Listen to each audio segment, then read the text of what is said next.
الحمدللہ وحدہ لا شریک لہ والصلاۃ والسلام علی من لا نبی بعدہ۔ گزشتہ کل ایک بات درمیان میں چھوڑ دی تھی، وہ یہ کہ مسائل اجتہادیہ، مسائل غیر واضحہ جو اجتہاد اور تقلید کا دائرہ ہے، ان میں پانچویں قسم تھی مسائل منسوسہ غیر متعینۃ الاحکام، کہ جو مسائل قرآن کریم میں یا احادیث میں موجود ہیں لیکن ان کا حکم متعین نہیں ہے، فرض ہے، واجب ہے، سنت ہے۔ اس پر میں نے بات عرض کی تھی، اگر کوئی شخص یہ کہہ دے کہ فرض، واجب، سنت، مستحب، ان اصطلاحات کو ہم تسلیم ہی نہیں کرتے، کہ اس کے جواب میں دو باتیں ذہن نشین فرما لیں۔ ایک تو اس پہ دلائل دیں، روایات پیش کریں، احادیث پیش کریں کہ جن میں فرض، واجب اور سنت یہ لفظ استعمال ہوئے ہیں۔ نمبر دو، کتب غیر مقلدین کے بعض حوالہ جات اپنے پاس رکھیں کہ جس سے آپ کو اندازہ ہو کہ ان کے بعض اکابر بھی یہ باتیں اپنی کتب میں لکھ چکے ہیں۔ جہاں تک ہمارے دلائل کا تعلق ہے تو صحیح مسلم باب فرض الحج مرتن فی عمرہ، عمر میں ایک مرتبہ حج کرنا فرض، یہ باب قائم کیا، اور اس کے تحت حدیث لائے ہیں حضرت ابو ہریرہ رضی اللہ تعالیٰ عنہ سے کہ نبی کریم صلی اللہ علیہ وسلم نے ہمیں خطبہ دیا، خطبنا رسول اللہ صلی اللہ علیہ وسلم فقال ایھا الناس قد فرض اللہ علیکم الحج فحجوا، اللہ نے تم پر حج فرض کیا ہے لہذا تم حج کرو۔ اب اس حدیث پاک میں لفظ فرض استعمال ہوا ہے تو معلوم ہوا کہ فرض کا لفظ احادیث سے ثابت ہے۔ نمبر دو، مسند احمد بن حنبل میں روایت موجود ہے، نبی کریم صلی اللہ علیہ وسلم نے ارشاد فرمایا ان اللہ عز وجل فرض صیام رمضان وسننت قیامہ، اللہ رب العزت نے رمضان کے روزے کو فرض قرار دیا اور میں نے رمضان کی رات کا قیام یعنی تراویح اس کو سنت قرار دیا ہے۔ تو یہاں فرض کا لفظ بھی ہے اور سنت کا لفظ بھی ہے۔ اسی طرح مسند ابو داؤد طیالسی کے اندر روایت موجود ہے، نبی کریم صلی اللہ علیہ وسلم فرمایا الوتر حق او قال واجب، کہ وطر واجب ہے۔ تو نمبر ایک فرض، نمبر دو واجب، اور نمبر تین سنت۔ اللہ کے نبی صلی اللہ علیہ وسلم نے حج کو فرض فرمایا، قد فرض اللہ علیکم الحج، صحیح مسلم۔ نبی کریم صلی اللہ علیہ وسلم نے وطر کو واجب فرمایا، مسند ابو داؤد طیالسی، اور رمضان مبارک کے رات کے قیام کو سنت قرار دیا، مسند احمد۔ تو فرض، واجب اور سنت یہ تین الفاظ احادیث سے ثابت ہیں۔ اس کا مطلب یہ ہے کہ جو اصطلاحات ہم استعمال کرتے ہیں ان وجود رسول اکرم صلی اللہ علیہ وسلم کی ذات گرامی سے موجود ہے۔ بالکل اسی طرح غیر مقلدین کے حوالہ جات تو بہت ہیں، میں صرف تین حوالے پیش کرتا ہوں۔ نمبر ایک، ارشاد الحق عصری غیر مقلد، مقالات کے نام پر ان کی کتاب ہے، مقالے جس میں جمع ہے، اس میں لکھتے ہیں جمہور کے نزدیک فاتحہ فرض ہے، جمہور کے نزدیک فاتحہ فرض ہے۔ اب دیکھو فرض کی اصطلاح انہوں نے بھی بیان کی ہے۔ میاں نذیر حسین دہلوی جو غیر مقلدین کے شیخ الکل فی الکل ہیں، فتاوی نظیریہ میں لکھتے ہیں داڑھی کا دراز رکھنا بقدر ایک مشت کے واجب ہے، انہیں واجب کی اصطلاح استعمال کی ہے۔ نمبر تین، محی الدین غیر مقلد، ہمارا بہشتی زیور ہے، انہوں نے کتاب لکھی ہے محمدی زیور، نقل کی ہے محمدی زیور، یہ لکھتے ہیں وطر واجب نہیں سنت ہے۔ ہمیں اس سے بحث نہیں ہے کہ ان نے بات غلط کی ہے یہ ٹھیک کی ہے، میں صرف یہ کہہ رہا ہوں کہ اصطلاحات استعمال کی ہیں، سنت ہے۔ نمبر چار، فتاوی نظیریہ میں نہ فتاوی علماء حدیث کے اندر ہے میت اگر مرد ہے تو اس کے سر کے مقابلے میں کھڑا ہونا مستحب ہے جب نماز جنازہ پڑھاتے ہیں۔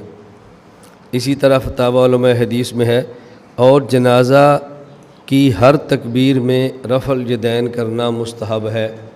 ہم تو رفع الیدین نہیں کرتے، مسئلے سے بحث نہیں ہے، صرف یہ ہے کہ فرض، واجب، سنت، مستحبات کی اصطلاحات یہ بھی استعمال کرتے ہیں۔ اگر یہ آپ کو یہ کہہ دیں کہ ہم اس کو نہیں مانتے، بہت سارے غیر مقلد ایسے ہیں جو اس کا انکار بھی کرتے ہیں اور تردید بھی کرتے ہیں۔ مثلا پشاور کا ایک بگوڑا غیر مقلد ہے امین اللہ پشاوری، حالانکہ تھا افغانی اور خود کو کہتا پشاوری۔ بھئی حضرت حاجی امداد اللہ مہاجر مکی رحمۃ اللہ علیہ ہندوستان کو چھوڑ کر مکہ چلے جائیں، مہاجر مکی، اس پر غیر مقلدین کہتے ہیں مفرور مکی، کہ دوڑا ہوا ہے۔ تو یہ جو افغانستان چھوڑ پشاور آئے، اس کو آپ کون سا نام دیں گے؟ ہم نہیں دیتے، تم خود نام دو۔ اور جب وہاں پہ نوجوانوں نے اور احباب نے تعاقب کیا ہے، اب یہ چھوڑ کر پھر واپس دوڑ گیا ہے۔ تو اس لیے کتاب لکھی ہے تحفۃ المناظر اس امیر اللہ پشاوری نے، اس میں لکھتا ہے کہ دوسری بات یہ ہے کہ واجب کی اصطلاح دین میں ہے ہی نہیں، امام صاحب کی خود ساختہ اصطلاح ہے جو کہ غلط ہے۔ تمہارے تمام واجبات میں شبہات ہیں، سارا دین ہی مشکوک اور شبہات والا ہے، تو جب آپ کی واجب والی اصطلاح ہی ہم نہیں مانتے تو پھر کیوں کر واجبات کا معلوم کرنا ہم پر لازم قرار دیتے ہو؟ تم جانو اور تمہارے خرافات۔ اب یہ اصطلاحات کو خرافات قرار دے رہے، تو یہ ان کا پرانا اور بانیوں میں سے بڑا نہیں ہے۔ میاں نذیر حسین دہلوی شیخ الکل فی الکل ان کے بانی اور پرانے آدمی میں سے ہیں۔ میں صرف یہ کہہ رہا ہوں کہ ہو سکتا ہے کہ یہ حوالہ پیش کر دے تو آپ مقابلے میں دوسرے حوالے اپنے پاس پیش کیا کریں۔ زبیر العزئی تحقیقی اصلاحی اور علمی مقالات میں لکھتے ہیں، نماز کے ہر مسئلہ کے بارے میں فرض، سنت، واجب وغیرہ کا سوال کرنا اہل سنت کا منہج نہیں بلکہ اہل بدعت کا طریقہ ہے۔ اب اس کا معنی ہے کہ جو تمہارے اسلاف اور اکابر نے واجب سنت لکھا ہے، آپ ان کو اہل سنت کی بجائے اہل بدعت مان لو۔ لیکن ان کی چال کیا ہے؟ جب یہ اصطلاحات کو نہیں مانیں گے تو امین اللہ پشاوری اور زبیر العزئی کا حوالہ دے دیں گے، اور جب آپ ان مشائخ کا ذکر کریں گے جو اصطلاحات کو مانتے تھے تو پھر کہہ دیں گے ہم ان کے مقلد نہیں ہیں، ہم ان کے مقلد ہی نہیں ہیں۔ تو پھر ان سے پوچھو کہ جن کے حوالہ جات تم دیتے ہو کیا ان کے تم مقلد ہو؟ نہیں، تو پھر یہ حوالے تم نے کیوں پیش کیے؟ ایک بات طے کر لو نا کہ آپ نے کس رخ پہ چلنا ہے۔ آئندہ جب کسی موقع پر بات آئے گی تو ہم احباب کو بتاتے رہتے ہیں کہ اگر غیر مقلدین سے گفتگو کرنی پڑے تو آپ نے ان سے بات طے کیا کرنی ہے، اور طے شدہ بات سے آپ نے ہٹنا نہیں ہے۔ ایک بات طے کریں اور اس کے مطابق بات کریں۔ ہمارے بہت سارے نوجوان گفتگو میں جذبات میں آ جاتے ہیں، اور جذبات میں آ کر میدان کا رخ غلط کر بیٹھتے ہیں اور اپنی گفتگو کا انداز بدل دیتے ہیں، اور جن بنیادوں پر گفتگو ہونی چاہیے ان بنیادوں سے ہٹ جاتے ہیں، تو پھر نتیجہ مناسب نہیں نکلتا۔ میں بارہا یہ بات سمجھاتا ہوں کہ اس کو اچھی طرح ذہن نشین فرما لیں، اپنے عقائد کی محنت کو دعوت کی طرز پر عام کریں، مناظرانہ طرز پر عام نہ کریں۔ مناظرہ مجبوری ہے اور اس کو مجبوری کے درجے میں رکھیں، یہ ضرورت ہے اور ضرورت کے درجے میں رکھیں، اور جب کبھی مناظرہ کرنا پڑے تو شرائط اپنی پسند کی لگائیں، مخاطب کی پسند کی شرطوں پر مناظرہ نہ کیا کریں۔ ہم لوگ سمجھتے ہیں کہ ہمارے پلے کیا رہ جائے گا، ہماری بے عزتی ہو جائے گی، لوگ کیا کہہ دیں گے، ہم تو مجبوری ہے۔ ہمیشہ یہ اصول ذہن نشین فرما لیں، کام جو بھی کرنا ہے وہ اللہ کے لیے کرنا ہے، لوگوں کے لیے نہیں کرنا۔ لوگ کیا کہیں گے، آپ بہت اچھا کام کریں گے تو پھر بھی کچھ مانیں گے اور کچھ نہیں مانیں گے، اور آپ اپنی طبیعت کے مطابق کام کریں گے تو پھر بھی کچھ لوگ مانیں گے اور کچھ نہیں مانیں گے۔ لوگوں کی پرواہ چھوڑ دو، ایک ذہن بنا لو کہ یہ میرا کام اللہ کے لیے ہے یا اللہ کے لیے نہیں، بس ایک بنیاد بنا لو، اللہ کے لیے ہے تو کریں، اللہ کے لیے نہیں ہے تو چھوڑ دیں۔ عزت اور ذلت اللہ کے ہاتھ میں ہے، بندوں کے ہاتھ میں نہیں ہے۔ تو ہمارے بہت سارے ساتھی مناظرے اور لڑائیاں اسی بنیاد پہ کرتے ہیں جو انہیں چیلنج دے دی ہے، ہم نے قبول نہ کیے تو پھر کیا ہوگا، ہم نے مناظرہ نہ کی تو پھر کیا ہوگا، لوگ ہمیں کیا کہیں گے۔ لوگ کچھ بھی نہیں کہتے، یہ 2-4 دن میسج چلتے ہیں اور میسج کی مدت اس سے زیادہ نہیں ہوتی، پھر وہ ڈیلیٹ ہو جاتے ہیں، پھر اس جگہ پہ اور آ جاتے ہیں میسج۔ ان کی پرواہ نہ کیا کریں۔ خیر، یہ جو ہمارے مغرب کے بعد کے بیانات ہوتے ہیں اس عنوان پر میں انشاءاللہ خدمت میں عرض کروں گا تاکہ آپ کے ذہن میں آئے کہ آپ نے کام کیسے کرنا ہے، جذبات سے ہٹ کر کام کریں، انشاءاللہ اللہ کام میں برکت عطا فرمائیں گے۔ بات چل رہی تھی تقلید کی تعریف پہ، اس میں یہ تھا کہ تقلید کا معنی کیا ہے؟ مسائل اجتہادیہ میں غیر مجتہد کا ایسے مجتہد کے مفتہ بہا مسائل کو بلا مطالبہ دلیل مان لینا جس کا مجتہد ہونا دلیل شرعی سے ثابت ہو اور اس کا مذہب اصولاً فروعاً مقلد کے پاس تواتر کے ساتھ پہنچا ہو۔ پہلا مسئلہ، پہلی اس میں شق تھی مسائل اجتہادیہ، اس پر بات ہو گئی ہے۔ نمبر 2 تقلید غیر مجتہد کرتا ہے، اس پر بات بھی ہو گئی ہے۔ نمبر 3 تقلید ایسے مجتہد کی ہوگی جس کا مجتہد ہونا دلیل شرعی سے ثابت ہو۔ دلائل شرعیہ 4 ہیں۔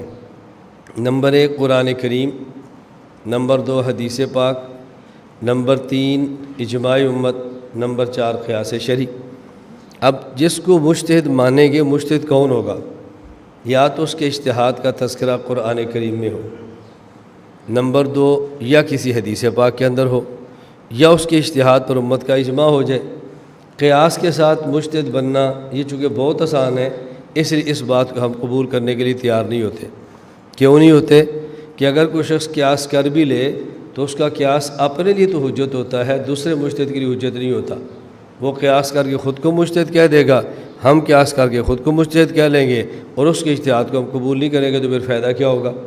اس لیے 3 ہی دلائل رہ جائیں گے، قرآن کریم، حدیث پاک اور اجماع امت۔ اب ہمارے ہاں جو مجتہدین دنیا سے گزر چکے ہیں، بعض تو ایسے ہیں انبیاء بھی ہیں، اور انبیاء کے ساتھ ساتھ جس مسئلے پر وحی نہیں اس پر ان کا اجتہاد بھی ہے۔ جس طرح حضرت داؤد، حضرت سلیمان علیہ السلام کا واقعہ قرآن کریم کے اندر ہے، وَدَاوُودَ وَسُلَيْمَانَ إِذْ يَحْكُمَانِ فِي الْحَرْثِ إِذْ نَفَشَتْ فِيهِ غَنَمُ الْقَوْمِ۔ یہ مسئلہ آپ نے سنا ہوا ہے کہ حضرت داؤد اور سلیمان علیہ السلام کے زمانے میں ایک آدمی بکریاں چرا رہا تھا اور اس کی بکریوں کے ریوڑ نے کسی آدمی کی فصل کو کھا لیا۔ یہ دونوں اپنا فیصلہ کیس لے کر حضرت داؤد کے پاس گئے تو داؤد علیہ السلام نے فرمایا کہ بکریوں کی قیمت لگاؤ اور کھیت کی قیمت لگاؤ جو کھایا ہے، تو جتنی قیمت بنتی ہے اتنی قیمت اس کو دو، قیمت نہیں ہے تو جو بکری ہے اس کے بدلے میں یہ دے دو۔ پھر یہ دونوں حضرت سلیمان علیہ السلام کے پاس گئے تو سلیمان علیہ السلام نے فرمایا کہ جس آدمی کا کھیت تباہ ہوا ہے اس آدمی کو بکریاں دے دو، اور جس کی بکریاں ہیں کھیت اس کے حوالے کر دو، یہ کھیت میں کام شروع کر دے اور وہ بکریاں چراتا رہے اور دودھ پیتا رہے، اور جب جتنا کھیت تھا تباہ ہوا ہے، جب اتنا کھیت دوبارہ ہو جائے تو کھیت والے کو دے دو اور بکریاں بکری والوں کو دے دو۔ اب دونوں کا اجتہاد تھا۔ اللہ رب العزت فرماتے ہیں فَفَهَّمْنَاهَا سُلَيْمَانَ، لیکن اس میں زیادہ بہتر فیصلہ حضرت سلیمان علیہ السلام کا تھا۔ اب دونوں نے اجتہاد کیا ہے لیکن ایک اجتہاد کو دوسرے اجتہاد پر ترجیح ہے، اور یہ دی بھی اللہ نے قرآن کریم میں خود ہے۔ میں یہاں پر ایک بات عرض کیا کرتا ہوں کہ حضرت سلیمان، حضرت داؤد علیہ السلام خوش قسمتی کہ یہ مخلوق اس وقت موجود نہیں تھی، ورنہ انہوں نے کہہ دینا تھا کہ داؤد کا فیصلہ تو سلیمان بیٹا نہیں مانتا تو ہم کیوں مانے ہیں، تمہارا فیصلہ آج ہی کہتے ہیں نا، امام ابو حنیفہ کا فیصلہ تو ان کے شاگرد امام ابو یوسف نہیں مانتے، امام حنیفہ کا فیصلہ تو امام محمد نہیں مانتے، یہ کیسا مجتہد ہے جس کی بات اس کا شاگرد ہی نہیں مان رہا، تو انہیں کہنا تھا کہ کیسا نبی ہے جس کی بات اس کا بیٹا سلیمان نہیں مان رہا تو ہم کیوں مانیں۔ اللہ کا شکر ہے مخلوق اس وقت موجود نہیں تھی اور یہ بہت بعد میں پیدا ہوئی ہے۔ یہ کیوں پیدا ہوئی ہے میں اس پر بھی عرض کروں گا کہ یہ کیوں پیدا ہوئی، اس کے مقاصد کیا تھے۔ نمبر 2، کسی کا مجتہد ہونا حدیث پاک کے اندر آ جائے، روایات کئی ہیں جو فائل کے اندر موجود ہیں، اس میں ایک حدیث ذہن میں رکھ لیں، سنن ابی داؤد، باب اجتہاد الرائے فی القضاء، کہ حضرت معاذ رضی اللہ تعالیٰ عنہ نبی کریم صلی اللہ علیہ وسلم نے جب یمن کا عامل اور گورنر بنا کے بھیجا تو حضرت معاذ رضی اللہ عنہ سے پوچھا کیف تقضی ان عرض لک قضاء، اے معاذ جب آپ کے پاس کوئی کیس آ گیا تو آپ فیصلہ کیسے کرو گے؟ انہوں نے کہا یا رسول اللہ اقضی بکتاب اللہ، میں فیصلہ قرآن کریم سے کروں گا۔ فرمایا فإن لم تجد فی کتاب اللہ، اگر وہ فیصلہ قرآن میں نہ ملا تو انہوں نے کہا بسنت رسول اللہ کے رسول صلی اللہ علیہ وسلم کی سنت کے مطابق فیصلہ کروں گا۔ فرمایا فَإِن لَّمْ تَجِدْ فِي سُنَّتِ رسول اللہ، اگر سنت میں اس کا فیصلہ نہ ملے پھر تو انہوں نے کہا اجتہد برأیی۔ اب حضرت معاذ کا مجتہد ہونا حدیث پاک سے ثابت ہے، اجتہد برأیی۔ اس حدیث پر بات تھوڑی سی آگے چل کے کریں گے۔ نمبر 3، کسی مجتہد کے اجتہاد پر امت کا اجماع ہو۔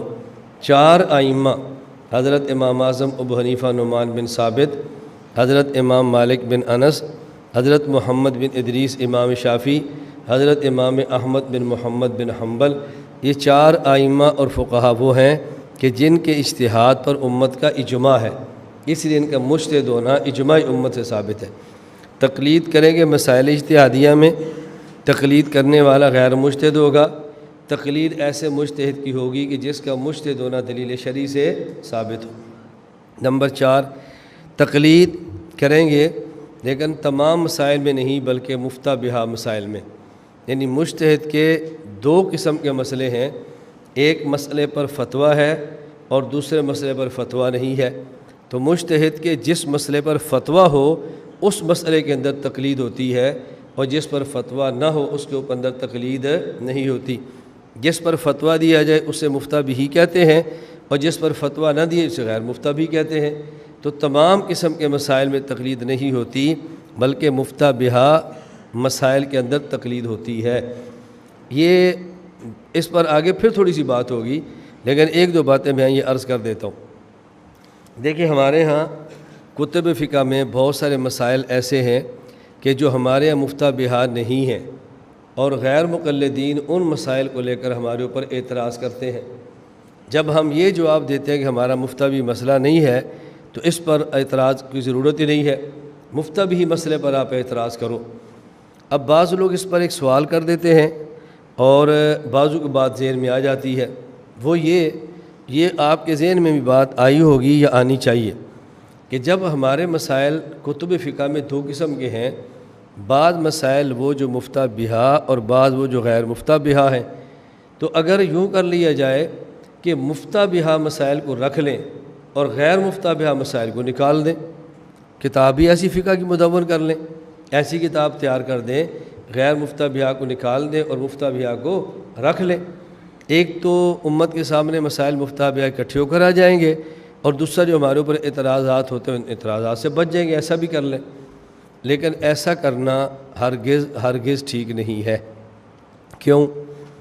جس طرح احادیث میں احادیث صحیحہ بھی ہیں، احادیث ضعیفہ بھی ہیں، حدیث صحیح بھی ہے اور اسی مسئلے پر حدیث ضعیف بھی ہے، تو اگر ایک مسئلہ پر 2 حدیثیں آ جائیں، ایک صحیح اور ایک ضعیف، تو آپ کہتے ہیں نہیں ضعیف پر عمل نہیں کریں گے، صحیح پر عمل کریں گے۔ اسی طرح اگر ایک مسئلے پر 2 رائے آ جائیں، ایک مفتہ بھی اور ایک غیر مفتہ بھی، تو مفتہ بھی پر عمل کریں گے، غیر مفتہ بھی پر عمل نہیں کریں گے۔ جس طرح حدیث صحیح پر عمل کریں گے، حدیث ضعیف پر عمل نہیں کریں گے۔ لیکن اب اگر کوئی بندہ کہہ دے کہ جب عمل صحیح احادیث پر کرنا ہے، ضعیف احادیث پر عمل نہیں کرنا، تو ایسا کیوں نہیں کرتے کتب حدیث سے ضعیف احادیث کو ویسے ہی نکال دیں، صرف صحیح احادیث رکھیں، تاکہ جن پر عمل کرنا ہے وہ احادیث بھی رہ جائیں گی، جن پر نہیں کرنا کتب سے نکال بھی دیں گے، اور یہ صحیح اور ضعیف کی لڑائی بھی ختم ہو جائے گی اور اشکالات بھی ختم ہو جائیں گے۔ لیکن ایسا ہرگز نہیں کرنا۔ اس کی وجہ یہ ہے کسی بھی حدیث کا صحیح اور ضعیف ہونا یہ منصوص امر نہیں ہے، یہ امر منصوص نہیں ہے، امر اجتہادی ہے۔ یعنی یہ حدیث صحیح ہے، اس کا فیصلہ قرآن نے کیا ہو، یا یہ حدیث ضعیف ہے، اس کو ضعیف رسول اللہ صلی اللہ علیہ وسلم نے خود فرمایا ہو، ایسا نہیں ہے۔ اس کا معنی کسی حدیث کو صحیح کہنا یا کسی حدیث کو ضعیف کہنا نہ تو قرآن کی وجہ سے ہے اور نہ ہی حدیث کی وجہ سے ہے، یہ امر منصوص نہیں ہے بلکہ امر اجتہادی ہے۔ یعنی محدث اپنے اجتہاد سے فیصلہ کرتا ہے کہ یہ حدیث صحیح ہے اور یہ حدیث ضعیف ہے، اپنے دلائل جمع کرتا ہے، اس دلائل کے بعد اپنا فیصلہ سناتا ہے۔ تو کسی حدیث کا صحیح اور ضعیف ہونا یہ امر منصوص نہیں بلکہ امر اجتہادی ہے۔ ایک ہی حدیث کو ایک محدث صحیح کہتا ہے تو دوسرا محدث اس کو ضعیف کہتا ہے۔ اور اصول الحدیث کی کتب میں یہ بات درج ہے کہ ممکن ہے ایک حدیث کو ہم صحیح کہہ دیں لیکن نفس الامر میں وہ صحیح نہ ہو بلکہ ضعیف ہو، اور ایک حدیث کو ضعیف کہہ دیں لیکن واقعتاً فی الواقع نفس الامر میں وہ صحیح ہو، ضعیف نہ ہو۔ کیوں؟ اس لیے کہ جس کو ہم نے صحیح کہا اپنے دلائل کی بنیاد پہ کہا ہے، ہو سکتا ہے دلائل کے اندر سقم ہو اور حدیث ضعیف ہو۔ جس کو ہم نے ضعیف کہا اپنے دلائل کی بنیاد پہ کہا، ہو سکتا ہے ہمارے دلائل میں ضعف ہو اور وہ حدیث صحیح ہو۔ جس طرح حدیث کا صحیح اور ضعیف ہونا یہ امر منصوص نہیں بلکہ امر اجتہادی ہے، اور امر اجتہادی کے بارے میں ضابطہ یہ ہوتا ہے کہ مذہبنا ثواب یحتمل الخطا و مذہب غیرنا خطا یحتمل الصواب، کہ جو میرا اجتہاد یا میرے فقیہ کا اجتہاد ہے یہ درست ہے لیکن خطا کا احتمال ہے، اور ہمارے مخالف کا اجتہاد خطا ہے لیکن اس کے اندر درست ہونے کا بھی احتمال ہے۔ اس کا مطلب یہ ہے کہ جن احادیث کو صحیح کہا ان کے ضعیف ہونے کا احتمال ہے، اور جن کو ضعیف کہا ان کے صحیح ہونے کا احتمال ہے۔ تو جب صحیح حدیث کے ضعیف ہونے کا احتمال موجود ہے اور ضعیف کے صحیح ہونے کا احتمال موجود ہے، تو جن کو ہم نے یا محدثین نے ضعیف کہا وہ ساری نکال دیں اور صحیح جمع کر لیں، تو جن کو ہم نے نکالا تھا ان کے ضعیف ہونے ان کے صحیح ہونے کا احتمال تھا، اور جو ہم نے رکھی ہیں ان کے ضعیف ہونے کا احتمال ہے، تو پھر ہم نے کون سا کارنامہ سر انجام دیا؟ اس لیے بہتر یہ ہے کہ صحیح اور ضعیف دونوں لکھ دی جائیں اور بتا دیا جائے کہ ہماری رائے میں یہ صحیح ہے اور یہ ضعیف ہے، لیکن ان کو ختم نہ کیا جائے چونکہ ان کی بھی صحیح ہونے کا احتمال موجود ہے۔ اسی طرح یہ جو مسائل کی دو قسمیں ہیں کہ یہ مسئلہ راجح ہے اور یہ مرجوح ہے، یہ مسئلہ مفتہ بہا ہے اور یہ غیر مفتہ بہا ہے، یہ بھی امر منصوص نہیں ہے بلکہ امر اجتہادی ہے۔ اگر حضرت امام صاحب کے دو قول ہیں، ان دو قولوں میں سے ہم نے ایک قول کو ترجیح دی ہے، تو یہ ترجیح دینا بھی ہماری رائے ہے نا، یہ ترجیح دینا بھی ہمارا اجتہاد ہے۔ تو جس مسئلے کو ہم نے مفتہ بہا کہا ہو سکتا ہے فی الواقع وہ غیر مفتہ بہا ہو، اور جس کو ہم نے غیر مفتہ کہا ہو سکتا ہے فی الواقع وہ مفتہ بہا ہو۔ تو ہم جن کو مفتہ بہا سمجھتے رہے وہ سارے جمع کر لیے، جن کو غیر مفتہ بہا سمجھا ان کو نکال دیا، تو کہیں ایسا نہ ہو جو ہم نے رکھے ہیں وہ غیر مفتہ بہا ہوں اور جو نکالے ہیں وہ مفتہ بہا ہوں۔ تو یہ چونکہ ہمارا امر اجتہادی تھا، اس لیے دیانت کا تقاضا یہ ہے احادیث صحیح اور ضعیف دونوں کو تو ملائی جائیں، لیکن اپنی طور پہ اس کی نشاندہی کر دی جائے کہ یہ صحیح ہے اور یہ ضعیف ہے۔ اسی طرح مسائل دونوں قسم کے نقل کر دیے جائیں اور نشاندہی کر دی جائے کہ یہ مسئلہ وہ ہے جس پر فتویٰ دینا ہے اور یہ وہ ہے جس پر فتویٰ دینا ہے، لیکن نکالنے والا کام نہیں کرنا۔ بات سمجھ آ گئی آپ کو؟ یہ بڑی اہم بڑی دقیق بحث ہے، آپ اس کو اچھی طرح سمجھ لیں گے تو آپ کئی سوالات سے بچ جائیں گے اور آپ کو بہت سارے مسائل پر شرح صدر ہو جائے گا۔ مزید اس بات کو میں آگے چل کر پھر چھیڑوں گا، جب ایک سوال اور جواب چلنے ہیں نا تقلید کے مسئلے پر، اس میں اس عنوان کو پھر لاؤں گا دوسرے انداز میں بڑی وضاحت کے ساتھ۔ اگر آپ نے وہ ایک وضاحت سن لی تو انشاءاللہ العزیز کتب فقہ پر ہونے والے اعتراضات کے 90% جوابات آپ بغیر کتاب دیکھے فرما دیا کریں گے۔ 10% جوابات آپ کتب کی رجوع کرنا پڑے گا اور 90% آپ ویسے ہی بتا دیا کریں گے انشاءاللہ العزیز۔ یہ بات اچھی طرح ذہن نشین فرما لیں۔ گزشتہ کل ایک مفتی صاحب تشریف لائے تھے کراچی سے، اور ایک ادارے کے محتمم ہیں، وہ مشورے کے لیے آئے تھے کہ ان کا ایک مشورہ نے مجھ سے یہ کیا کہ ہمارے ہاں تخصص فی الافتاء ہوتا ہے اور ہم چاہتے ہیں کہ تخصص فی التحقیق و دعویٰ بھی آپ کی طرح شروع کر لیں، تو آپ کی رائے کیا ہے؟ میں نے کہا میری رائے کہ آپ یہ شروع نہ کریں، یہ سنبھالنا آپ کے بس میں نہیں، اس کو چھوڑ دیں۔ ان سے تو ہماری لمبی بات تھی، ساری تو میں نہیں آپ کو سنا سکتا۔ دوسری بات میں نے ان سے کہا کہ میرا مشورہ یہ ہے آپ تخصص فی الافتاء ہی رکھیں اور تخصص فی الافتاء میں کچھ سبق ہمیں دے دیں۔ ہمیں دینے کا مطلب یہ نہیں کہ میں پڑھاؤں گا، ہمیں دینے کا مطلب کہ آپ میرے سپرد کر دیں، میں اپنی ٹیم اپنے افراد اپنے شاگردوں میں سے جس کو مناسب سمجھوں گا اس کو بھیج دیا کروں گا، بھئی آپ یہ پڑھاؤ یہ پڑھاؤ یہ پڑھاؤ۔ آپ کا تخصص فی الافتاء بھی چلتا رہے گا اور جو آپ تقابل دیان چاہتے ہیں وہ بھی ہو جائے گا، لیکن فی الافتاء کے تحت ہوگا تو آپ کے لیے مسائل پیدا نہیں ہوں گے، مستقل ہوگا تو آپ کے لیے مسائل پیدا ہوں گے۔ اور یہ اس لیے ضروری ہے کہ ہمارے ہاں جہاں تخصصات فی الافتاء ہو رہے ہیں اللہ ان میں برکت عطا فرمائے۔ موجودہ احوال میں اور خارجی سطح پہ وہ لوگ جو فقہ کے مخالف ہیں، جب وہ ان مسائل فقہ پر اعتراض کرتے ہیں تو ہمارا تخصص پھر افتاء کرنے والا مفتی ان سوالات کا جواب نہیں دے سکتا، وہ ان جوابات کے ذریعے مطمئن نہیں کر سکتا۔ پھر ان مفتی صاحب کو میں نے 3 مسئلے بتائے کہ یہ اعتراض ہے تو اس کا جواب آپ دے سکتے ہیں؟ میں نے کہا میں یوں دیتا ہوں۔ اس کا آپ دے سکتے ہیں؟ میں نے کہا میں یوں دیتا ہوں۔ اس کا آپ دے سکتے ہیں؟ میں جواب یوں دیتا ہوں۔ بہت متحیر ہوئے۔ میں نے کہا مولانا ہمارا فن ہے اور اس فن کو آپ نے دیکھا نہیں ہے، اس لیے آپ بھی یہ سمجھتے ہیں کہ چونکہ ہم مفتی ہیں اور ان کو مسائل کا کیا پتہ۔ مجھے یہاں پر ایک بات یاد آئی، ہمارے مرکز میں یہ تقریباً کوئی 10-11 سال پرانی بات ہے، شاید اس سے بھی زیادہ ہو۔ ہمارے ایک اچھے طالب علم دوست تھے، دورہ حدیث کیا تو میں نے ان کو تخصص کے لیے ایک جامعہ بھجوا دیا، سال تخصص کر کے آئے۔ پھر میں نے ان کو یہاں رکھ لیا، کچھ یہاں بھی رہتے تھے، 1-2 مدرسے میں سبق بھی پڑھاتے تھے، گاؤں کی مسجد میں درس بھی دیتے تھے۔ تو میں نے ان سے کہا دیکھیے آپ مفتی ہیں، میں مفتی صاحب نہیں ہوں، لیکن آپ نے گاؤں میں اگر کوئی ایسا مسئلہ بتانا ہو کہ جو گاؤں میں مسئلہ چل رہا ہو، گاؤں میں ایک معاملہ چل رہا ہو اور آپ اس رواج کو شریعت کے خلاف سمجھیں، اگر اس رواج کو توڑنا ہو اور اس کے خلاف شریعت بتانی ہو تو پہلے مجھ سے مشورہ کرنا، اس کے بعد بتانا۔ مجھ سے مشورہ کیے بغیر آپ نے گاؤں میں کوئی مسئلہ نہیں بتانا جو گاؤں میں چلتی ہوئی روٹین کے خلاف ہو۔ میں کہا ٹھیک ہے۔ کچھ دن ہوئے تو انہوں نے درس قرآن دیتے ہوئے بغیر میرے مشورے کا مسئلہ بیان کر دیا۔ مسئلہ کیا تھا؟ ہمارے ہاں دیہاتوں میں جتنی بیع ہوتی ہے، خرید و فروخت درختوں کے پھلوں کی، وہ کچے پھل کو بیچتے ہیں۔ ہم بھی کچا بیچتے ہیں، ہم خود بھی کچا بیچتے ہیں، ہمارا یہ کنو ہے، موسمی ہے، امرود ہے، یہ باغ ہے، کچے بیچتے ہیں۔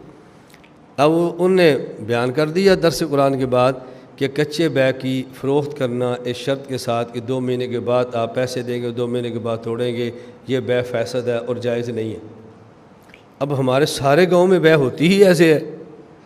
لوگ میرے پاس آ گئے، مولانا صاحب ہم تو بیچتے ہی ایسے ہیں، مفتی صاحب کہتے ہیں جائز نہیں ہے۔ میں نے کہا اچھا میں آپ کو کل بتاؤں گا۔ میں نے مفتی صاحب کو بلا لیا، میں نے کہا مسئلہ آپ نے بتایا ہے؟ کہتے ہیں بتایا ہے۔ میں نے کہا میں نے آپ سے گزارش کی تھی مجھ سے پوچھے بغیر نہیں بتانا۔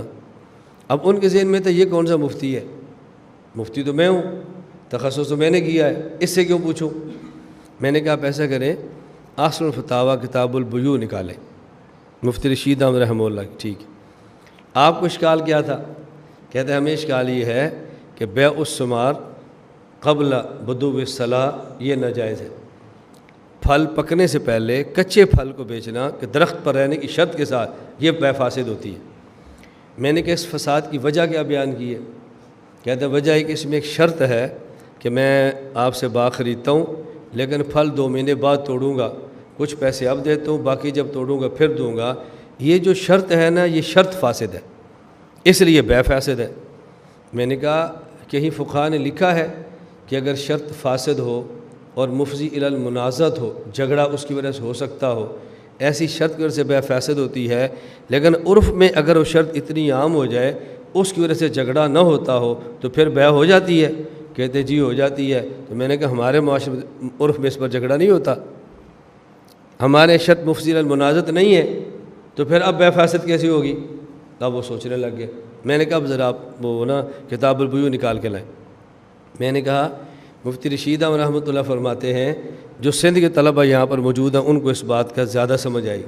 میں نے کہا سندھ میں کیلے کی بیع ہوتی ہے، اور کیلے کی بیع کب ہوتی ہے؟ ایک تو نا کچا پھل آتا ہی نہیں اور بیع ہو جاتی ہے، پھل آنے سے پہلے پھل بیچ دیا جاتا ہے۔ یعنی کیلا ہے 2 ایکڑ کیلا ہے، 2 ایکڑ کیلے پر جتنا کیلا لگنا ہے نا وہ 2 لاکھ ہم نے لے لیا، ایک مرتبہ لگا توڑ لیا، پھر لگا پھر توڑیں گے، پھر لگا پھر توڑیں گے، تو کچھ موجود ہوتا ہے اور باقی ابھی لگا ہی نہیں ہوتا۔ تو میں نے کہا ایک ہوتی ہے بیع الثمار قبل بدو الصلاح، ایک ہوتی ہے بیع الثمار قبل وجود الثمار۔ جب بیع الثمار قبل وجود الثمار جائز ہے تو بیع الثمار قبل بدو الصلاح کیسے جائز نہیں ہے؟ مفتی صاحب نے فرمایا کہ یہ جائز ہے کیونکہ سندھ میں اب اس شرط سے جھگڑا نہیں ہوتا تو عرف نے شرط کو توڑ دیا، لہذا جائز ہے۔ کہتا ہے میں کیا کروں؟ میں نے کہا جا کے اعلان کرو میں نے غلط مسئلہ بتایا۔ ان کو دوسرے پہ اعلان پڑا میں نے غلط مسئلہ بتایا، بیع ٹھیک کرتے۔ میں نے کہا قبلہ میں نے آپ سے کہا تھا نا کہ ہم سے پوچھ لیا کرو. اور آپ یقین فرمائیں یہی دنیا کے دارالفتاؤں کو جھگڑا ہے کہ یار اس بندے کو پتہ نہیں کتابی بھی ہے کہ نہیں. یہ تو خطیب ہے، فساد مچایا ہوا ہے، شرارتیں کرتا ہے، فرقے پھیلاتا ہے، اس کو کیا پتہ کتابوں میں کیا ہوتا ہے. پھر میں کبھی کہیں تخصصات میں کی جاتا ہوں، وہاں جب گفتگو ہوتی ہے نا پھر ہم مفتیوں سے اصول فقہ پر بات کرتے ہیں تو پھر ان کو احساس ہوتا ہے بھی ان کو افتاء کے اصول بھی آتے ہیں اور فقہ کے اصول بھی آتے ہیں. میں گزارش صرف یہ کر رہا ہوں، یہ میں نے ویسے عرض کر دیا کہ جب بھی آپ اس کو سمجھو، اچھی طرح گفتگو ذہن میں بٹھاؤ، آپ اتنی شرح صدر کے ساتھ مسئلہ بیان کریں کہ آپ حیران ہو جائیں گے. میں ایک بار ایک بہت بڑے جامعہ میں گیا تو مفتی صاحب خود بھی بیٹھ گئے اور جو تخصص کے طلباء تھے ان کو بھی بلا لیا. تو کہا ان میں آپ تھوڑی سی گفتگو کریں، کچھ ان کو بات سمجھائیں. میں نے ان طلباء سے کہا میں آپ کو فقہ کی تعریف سمجھاتا ہوں. کوئی پوچھے فقہ کسے کہتے ہیں تو آپ نے تعریف کیا کرنی ہے. اب یہ ان کے لیے بہت انوکھی بات تھی. انہیں واقعتاً سمجھا کہ یار یہ کیسے دیہاتی بندہ ہے، ہم اتنے بڑے جامعہ میں تخصص افتاء کر رہے ہیں اور یہ ہمیں کہتا ہے میں بتاتا ہوں فقہ کی تعریف کیا ہے. یہ کیا بات ہے. میں نے ان کی آنکھوں سے تعجب تو بندے کو محسوس ہوتا ہی ہے نا، تعجب تو بندے کو محسوس ہوتا ہے نا. یا ترشح من اعینہم التعجب. حضرت عثمان غنی بیٹھے تھے نا تو ایک بندہ آیا تو عثمان غنی فرمانے لگے ما بال اقوام یاتوننا ویترشح من اعینہم الزنا. بعض لوگ ہمارے پاس آتے ہیں ان کی آنکھوں سے زنا ٹپک رہا ہوتا ہے. تو میں نے کہا میں یہ تو نہیں کہہ سکتا ہم صاحب کشف نہیں، لیکن یہ ضرور کہتا ہوں بعض ہماری مجلس میں ہوتے ہیں ان کی آنکھوں سے تعجب ٹپک رہا ہوتا ہے یہ کیسا آدمی ہے. میں نے کہا کوئی بندہ آپ سے پوچھے گا فقہ کی تعریف کیا ہے، آپ نے کہنا امام سے فرماتے ہیں معرفت النفس ما لہا و ما علیہا. آپ نے یہی کہنا ہے. نہیں متاخرین یہ تعریف کرتے ہیں، میں نے دوسری تعریف پر کر دی. متاخرین یہ کہتے ہیں. میں نے کہا ان اصولوں کو آپ سمجھاؤ گے کیسے؟ آپ کو درس گاہ میں تھوڑے بیٹھے ہو، کوئی تمہارے سامنے قدوری کنز ہدایہ کا طالب علم تو نہیں بیٹھا. آپ نے دیہات میں جا کر فقہ سمجھانی ہے، آپ ان کو کیا تعریف کر کے دو گے؟ فقہ کسے کہتے ہیں؟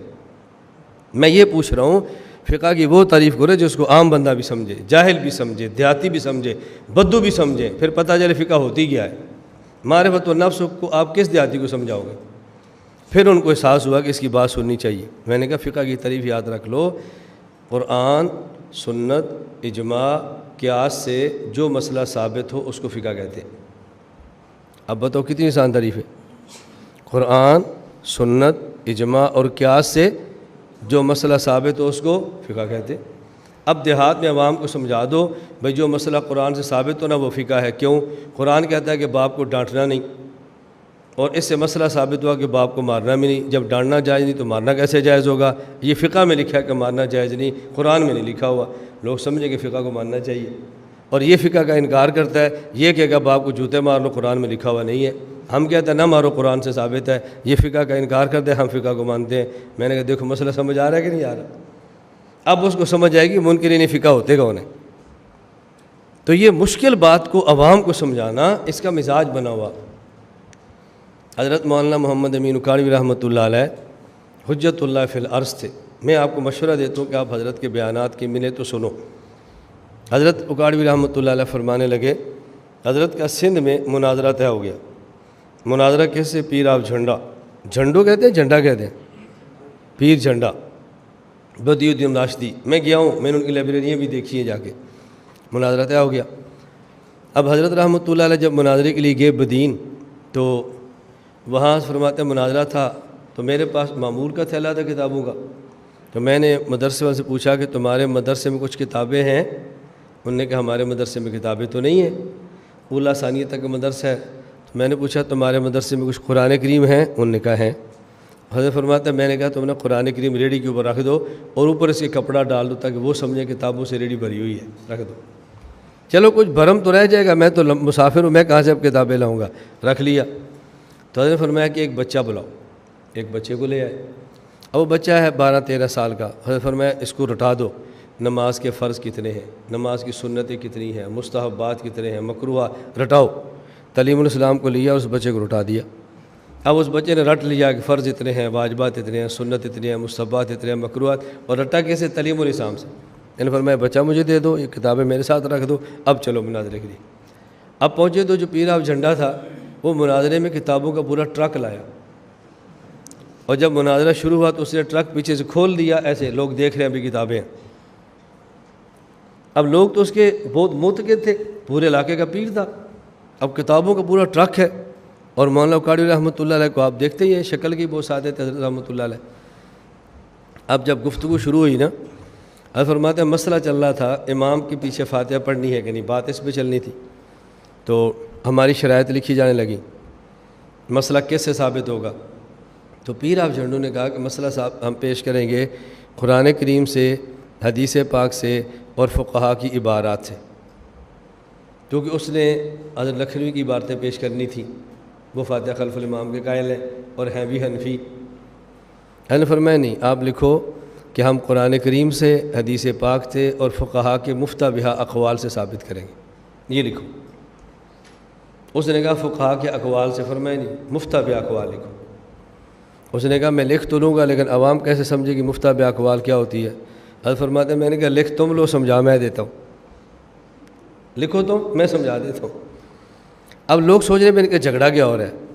حضرت نے اسی دی عوام سے فرمایا کہ تمہیں سمجھ آ رہی ہے کہ میرا تمہارے پیر صاحب سے کیا جھگڑا ہو رہا ہے؟ انہوں نے کہا جی نہیں۔ فرمایا ہمارا جھگڑا ہی ہو رہا ہے، عربی زبان کا لفظ ہے مفتہ بہی، یہ فتح ان سے بنا ہے، فتح ان کہتے ہیں جوان کو، جوان پکا ہوتا ہے، تو میں کہتا ہوں کہ پکے پکے قول پیش کرنا، یہ کہتا ہے نہیں کبھی کچے کبھی پکے پیش کروں گا،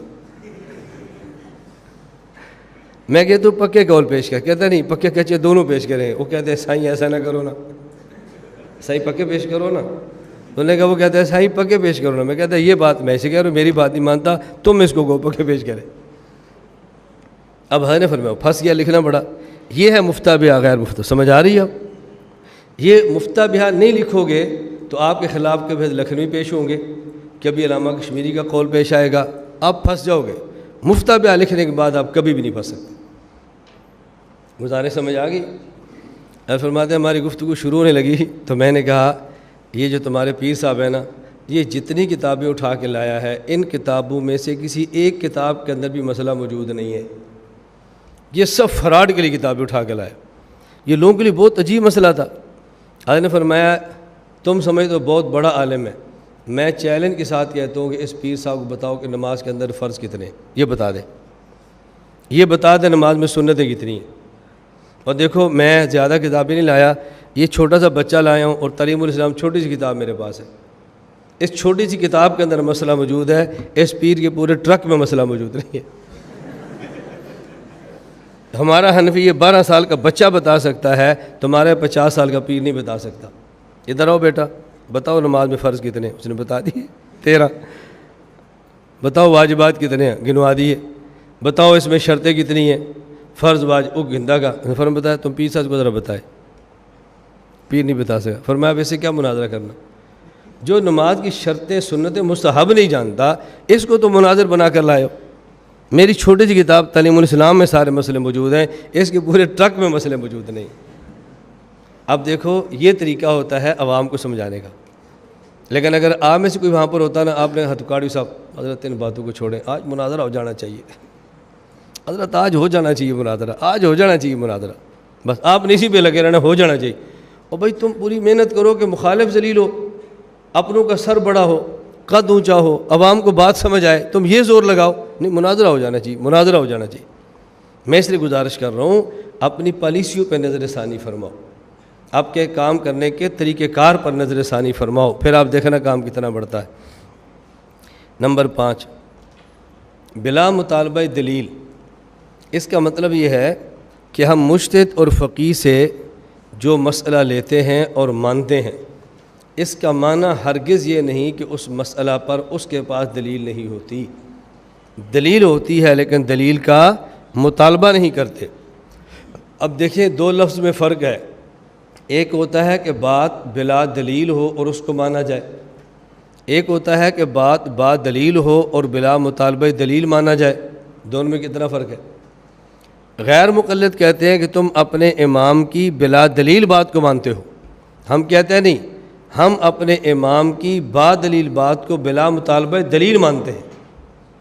بلا دلیل بات ماننا اور ہے اور با دلیل بات کو بلا مطالبہ دلیل ماننا اور ہے، دونوں میں بہت بڑا فرق ہے نا، یہ فرق اچھی طرح ذہن نشین فرما لو۔ نمبر 6، تقلید ایسے مجتہد کی ہوگی کہ جس مجتہد کا مذہب اصولاً اور فروعاً مقلد کے پاس تواتر کے ساتھ پہنچا ہو۔ یہاں ایک بات اچھی طرح سمجھیں، ہم نے اس مجتہد کا مذہب کہا ہے، مجتہد کا دین نہیں کہا۔ دین الگ چیز ہے اور مذہب الگ چیز ہے۔ دین الگ چیز ہے اور مذہب الگ چیز ہے۔ ان الدین عند اللہ الاسلام فرمایا، ان الدین عند اللہ الاسلام ومن یبتغ غیر الاسلام دینا فلن یقبل منہ۔ دین الگ چیز ہے اور مذہب، دونوں کے معنوں میں فرق ہے۔ دین کہتے ہیں منصوصات کو اور مذہب کہتے ہیں اجتہادیات کو۔ دین کہتے ہیں منصوصات کو اور مذہب کہتے ہیں اجتہادیات کو۔ ایک مسئلے پر ہو سکتا ہے نص ایک ہو اور اس نص سے اجتہاد دو ثابت ہو جائیں تو دین ایک رہے گا، مذہب دو ہو جائیں گے۔ دین منصوصات کا نام ہے اور اجتہاد مذہب یہ اجتہادیات کا نام ہے۔ ہمارے ہاں 4 ادیان نہیں ہیں، ہمارے ہاں 4 مذاہب ہیں۔ دین منزل کا نام ہے اور مذہب راستے کا نام ہے۔ منزل ایک ہوتی ہے، منزلیں 4 نہیں ہوتی، اور منزل تک پہنچنے کے راستے 4 بھی ہو سکتے ہیں، زیادہ بھی ہو سکتے ہیں۔ اس لیے دین ایک ہے اور مذاہب 4 ہیں۔ یہ بات میں اس لیے کہہ رہا ہوں کہ بارہا غیر مقلدین یہ بات کہہ دیتے ہیں کہ تم لوگوں نے دین کے 4 ٹکڑے کر دیے۔ ہم نے کہا دین کے 4 ٹکڑے نہیں کیے، دین کو ایک رکھتے ہوئے ان دین سے 4 مذاہب مان لیے۔ اور آپ دیکھ لو، آپ ہدایہ دیکھ لو کھول کے، صاحب ہدایہ جہاں بیان کریں گے اختلافی مسائل کو، کسی ایک مقام پر بھی نہیں کہتے ھذا دین ابی حنیفہ۔ کیا کہتے ہیں؟ ھذا مذہب ابی حنیفہ۔ آپ نے آج تک کبھی بھی نہیں سنا ہوگا کہ ہم ادیان اربع کے قائل ہیں۔ ہم کہتے ہیں ہم مذاہب اربع کے قائل ہیں۔ مذہب اور دین کا فرق اچھی طرح سمجھ لو، یہ نہیں سمجھو گے تو پھر جھگڑتے رہیں گے۔ یہ بات الگ ہے کہ کبھی کبھی دین کے پر مذہب کا اطلاق اور مذہب پر دین کا اطلاق ہو جاتا ہے، یہ الگ بات ہے، لیکن اصولاً ان دونوں کے معنی میں فرق ہے۔ دیکھو، ایک ایمان ہے اور ایک اسلام ہے۔ قالت الاعراب آمنا قل لم تؤمنوا ولکن قولوا اسلمنا ولما يدخل الایمان فی قلوبکم۔ قرآن کریم میں ہے، یہ دیہات سے آنے والے لوگ کہتے ہیں ہم ایمان لے آئے ہیں۔ فرمایا نہیں، تم یہ نہ کہو ایمان لائے ہیں، تم کہو کہ ہم نے اسلام قبول کیا ہے، ابھی تک تمہارے دل میں ایمان داخل نہیں ہوا۔ آپ حدیث جبرائیل دیکھ لیں، نبی کریم صلی اللہ علیہ وسلم سوال کیا گیا اخبرنی عن الاسلام، قال ان تشہد ان لا الہ الا اللہ وان محمد الرسول اللہ وتقیم الصلاۃ وتؤدی الزکاۃ وتصوم رمضان وتحج البیت ان استطعت الیہ سبیلا۔ جب پوچھا اسلام بتاؤ تو آپ نے 5 چیزیں بتائی ہیں: کلمہ پڑھنا، نماز کی پابندی کرنا، زکوٰۃ ادا کرنا، روزہ رکھنا اور حج کرنا۔ اخبرنی عن الایمان، قال ان تؤمن باللہ وملائکتہ وکتبہ ورسلہ والیوم الآخر وان تؤمن بالقدر خیرہ وشرہ۔ جب پوچھا ایمان کیا ہے تو فرمایا 6 چیزیں: اللہ کو دل سے مانو، رسولوں کو مانو، کتابوں کو مانو، فرشتوں کو مانو، قیامت کو مانو، وتؤمن بالقدر خیرہ، اور تقدیر کو مانو۔ تو اسلام کے جواب میں 5 چیزیں ہیں اور ایمان کے جواب میں 6 چیزیں ہیں۔ جب کسی پر آپ جنازہ پڑھتے ہیں تو دعا مانگتے ہیں اللہم اغفر لحینا و میتنا و شاہدنا و غائبنا و صغیرنا و کبیرنا و ذکرنا و انسانا، اللہم من احییت منا فاحیہ علی الاسلام ومن توفیت منا فتوفوا علی الایمان۔ اللہ اگر ہمیں زندہ رکھے تو اسلام پہ رکھنا اور موت دے تو ایمان پہ رکھنا۔ اب ان ساری نصوص سے سمجھ آ رہی ہے کہ اسلام اور ایمان کے معنی میں فرق ہے، لیکن عرف میں اسلام پر ایمان کا اطلاق بھی ہو جاتا ہے اور ایمان پر اطلاق کا استعمال بھی ہو جاتا ہے۔ مسلمان بھی کہہ دیتے ہیں، اسی کو مومن بھی کہہ دیتے ہیں، جو مومن ہوتا ہے اس کو مسلم بھی کہہ دیتے ہیں۔ حقیقتاً فرق ہے، لیکن دونوں کا ایک دوسرے پر استعمال ہوتا ہے۔ اسی طرح دین اور مذہب کے حقیقی معنی میں فرق ہے، لیکن کبھی کبھی دونوں کے اوپر استعمال، دین پر مذہب کا استعمال ہو جاتا ہے۔ مذہب پر دین کا استعمال کم ہوتا ہے، لیکن مذہب کا استعمال دین کے اوپر ہو جاتا ہے۔ تو ہم نے یہ کہا کہ ایسے مجتہد کی تقلید کریں گے جس مجتہد کا مذہب، یہ نہیں کہ جس مجتہد کا دین الگ ہے اور مذہب الگ ہے۔ بس حضرت اکاڑوی رحمۃ اللہ علیہ فرماتے تھے کہ غیر مقلد نے تقریر کی تو اس نے کہا دیکھو، ایک بھینس ہے اور بھینس سے جو دودھ نکلتا ہے اس کے 4 تھن ہوتے ہیں، اور ایک تھن حنفیوں نے لیا ہوا ہے اسلام یہ دودھ ہے دین، اس میں سے نکلنے والا دودھ ایک حنفی کے پاس تھن ہے بھینس کا، ایک مالکیہ کے پاس ہے، ایک شوافی کے پاس، ایک حنابلہ کے پاس ہے، اور ہم کہتے ہیں سارے کا سارا دین مانتے ہیں، ہمارے پاس سارا دودھ ہوتا ہے، یہ ایک ایک تھن کو لیتے ہیں۔ حضرت فرماتے ہیں نہیں، یہ بات تم نے غلط کی ہے، تمہیں یہ کہنا چاہیے کہ بھینس کا جو دودھ ہے وہ دین ہے، اور 4 تھنوں سے نکلتا ہے، ایک تھن سے حنفی پیتے ہیں، ایک سے مالکی پیتے ہیں، ایک سے شافعی پیتے ہیں، کہ ہمسی پیتے ہیں، 5واں تھن تو باقی نہیں ہے، ہاں 5واں سوراخ باقی جہاں سے پیشاب نکلتا ہے وہ تم پیتے ہو۔ دودھ جن راستوں سے جاتا ہے وہ تو 4 تھے، وہ تو ہم نے تقسیم کر لیے، نہ 5واں تھن ہے نہ دودھ کا راستہ ہے، ایک راستہ رہ گیا پیشاب والا، وہ تم لیتے ہو۔ فرمایا یہ بات کہا کرو تاکہ عوام کو سمجھ آئے کہ تمہارے پاس کیا ہے۔ اب ایسی باتیں عوام کو سمجھائیں گے تو پھر ہی عوام کو سمجھ آتی ہے نا، اس کے بغیر بندہ بات کیسے سمجھ سکتا ہے؟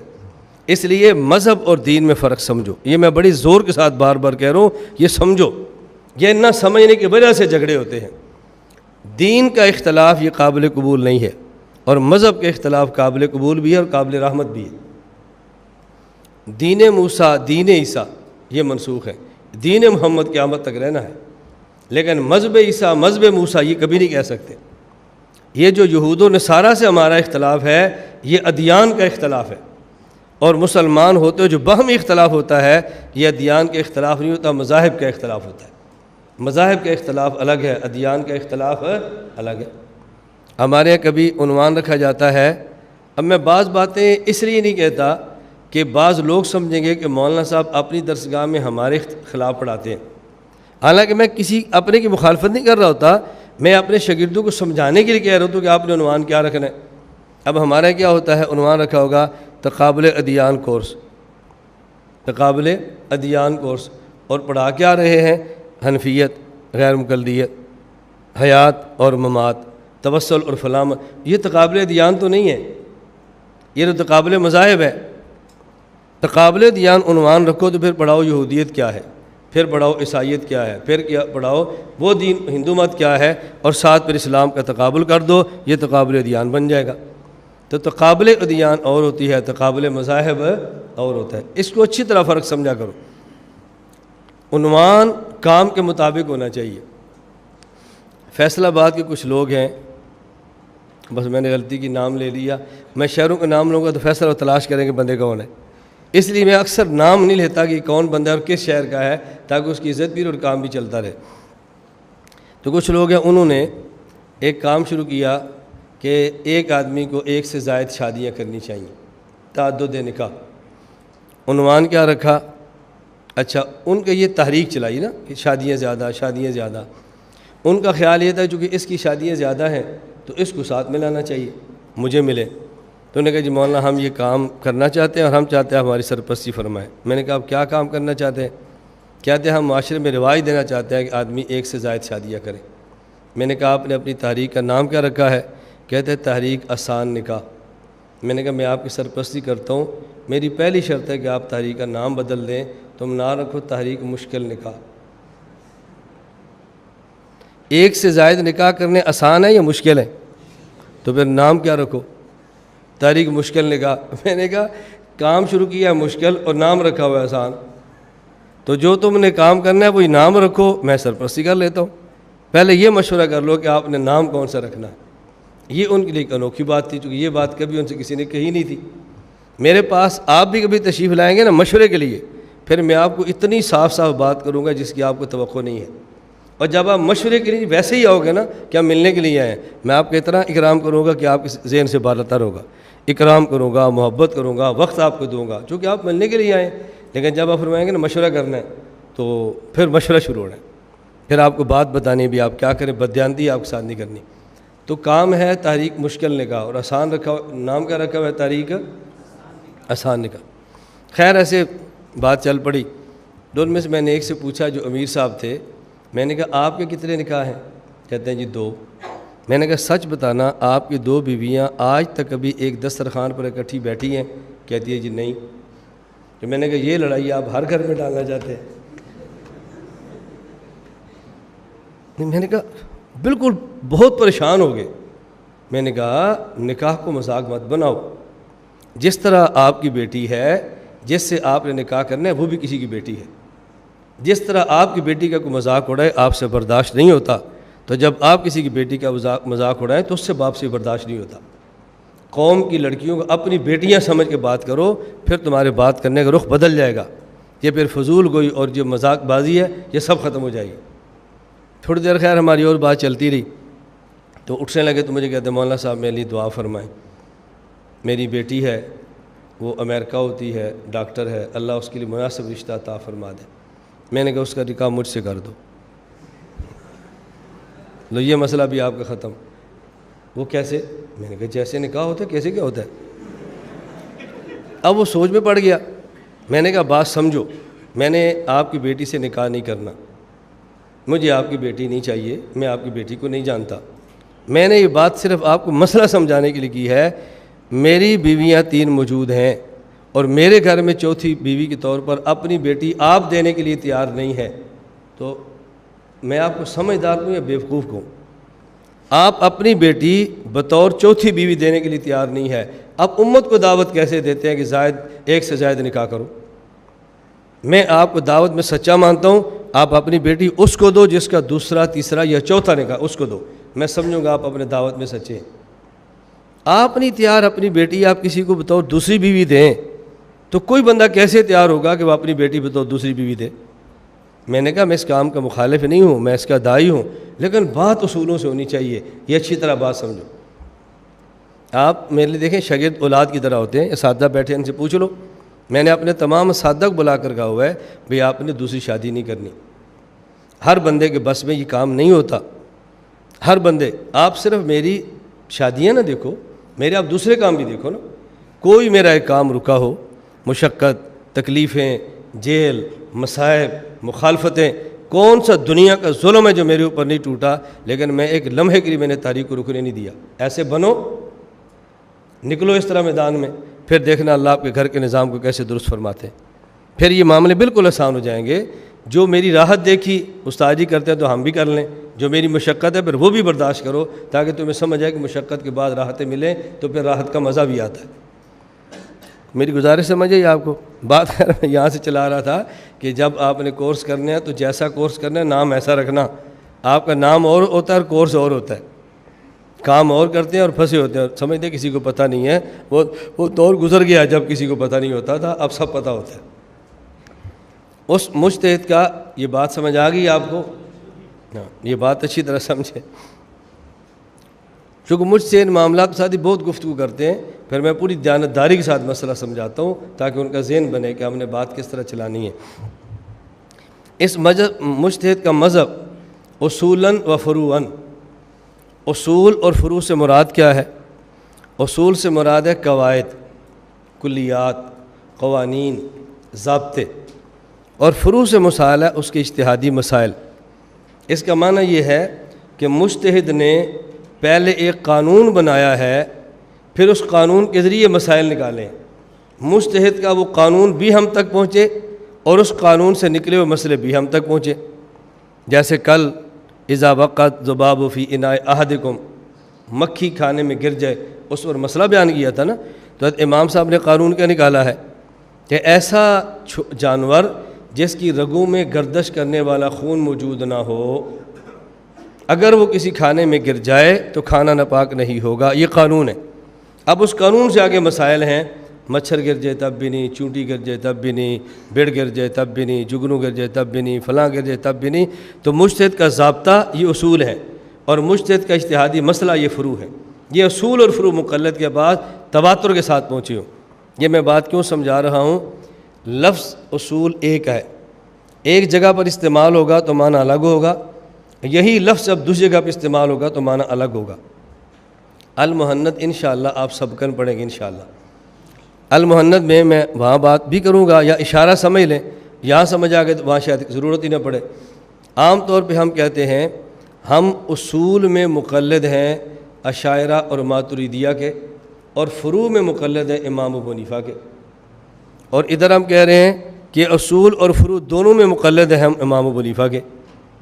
وہاں اصول کا معنی اور ہے، یہاں معنی اور ہے۔ جب ہم کہتے ہیں اصول اور فروع میں مقلد ہیں امام ابو حنیفہ کے، تو یہاں اصول سے مراد ہوتے ہیں کلیات، قواعد، قانون اور ضابطے۔ فروع سے مسائل ہوتے ہیں ان کے استنباط اور اجتہادات اور استخراج شدہ مسئلے، اور جب ہم وہاں کہتے ہیں اصول میں مقلد ہیں ماتریدیہ اور اشاعرہ کے، اور فروع میں مقلد ہیں امام حنیفہ کے، وہاں اصول سے مراد ہوتے ہیں عقائد اور عقائد کی تعبیرات، عقائد اور عقائد کی تعبیرات۔ عقائد کی تعبیرات میں مقلد ہیں ماتریدیہ کے، اشاعرہ کے، بمقابلہ معتزلہ، اور یہاں کہتے ہیں اصول و فروع مقلد ہیں امام حنیفہ کے بمقابلہ مالکیہ شافعی حنابلہ۔ تو یہاں اصول فروع میں مقلد ہیں، اور یہ تقلید بمقابلہ مالکیہ کے ہے، شافعیہ حنابلہ کے ہے، اور وہاں تقلید میں اصول ہے ہم مقلد ہیں ماتریدیہ اشاعرہ کے بمقابلہ معتزلہ کے۔ وہاں اصول کا معنی بھی اور ہے اور مقابل بھی اور ہے، یہاں اصول کا معنی بھی اور ہے اور یہاں تقلید بھی مقابل بھی اور ہیں، دونوں میں بہت فرق ہے۔ مزید انشاءاللہ محمد میں اس کو کھولیں گے، آپ اس کو ذہن میں اچھی طرح رکھ لیں، اور میں ایک بات عرض کرتا ہوں، آپ اس کو اچھی طرح سمجھ لیں۔ اگر کوئی بات کسی وقت نہ بھی سمجھ آئے،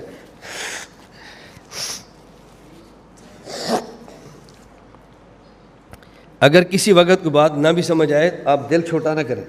جب نے آج بات سمجھ نہیں آئی، دل چھوٹا نہ کریں، اس کو رٹ لیں، یاد کر لیں۔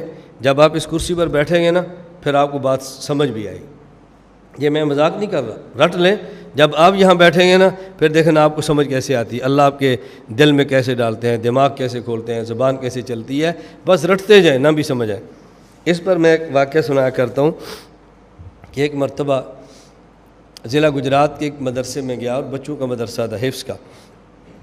مجھے قاری صاحب نے فرمایا کہ آپ بچوں کو کچھ نصیحتیں فرمائیں۔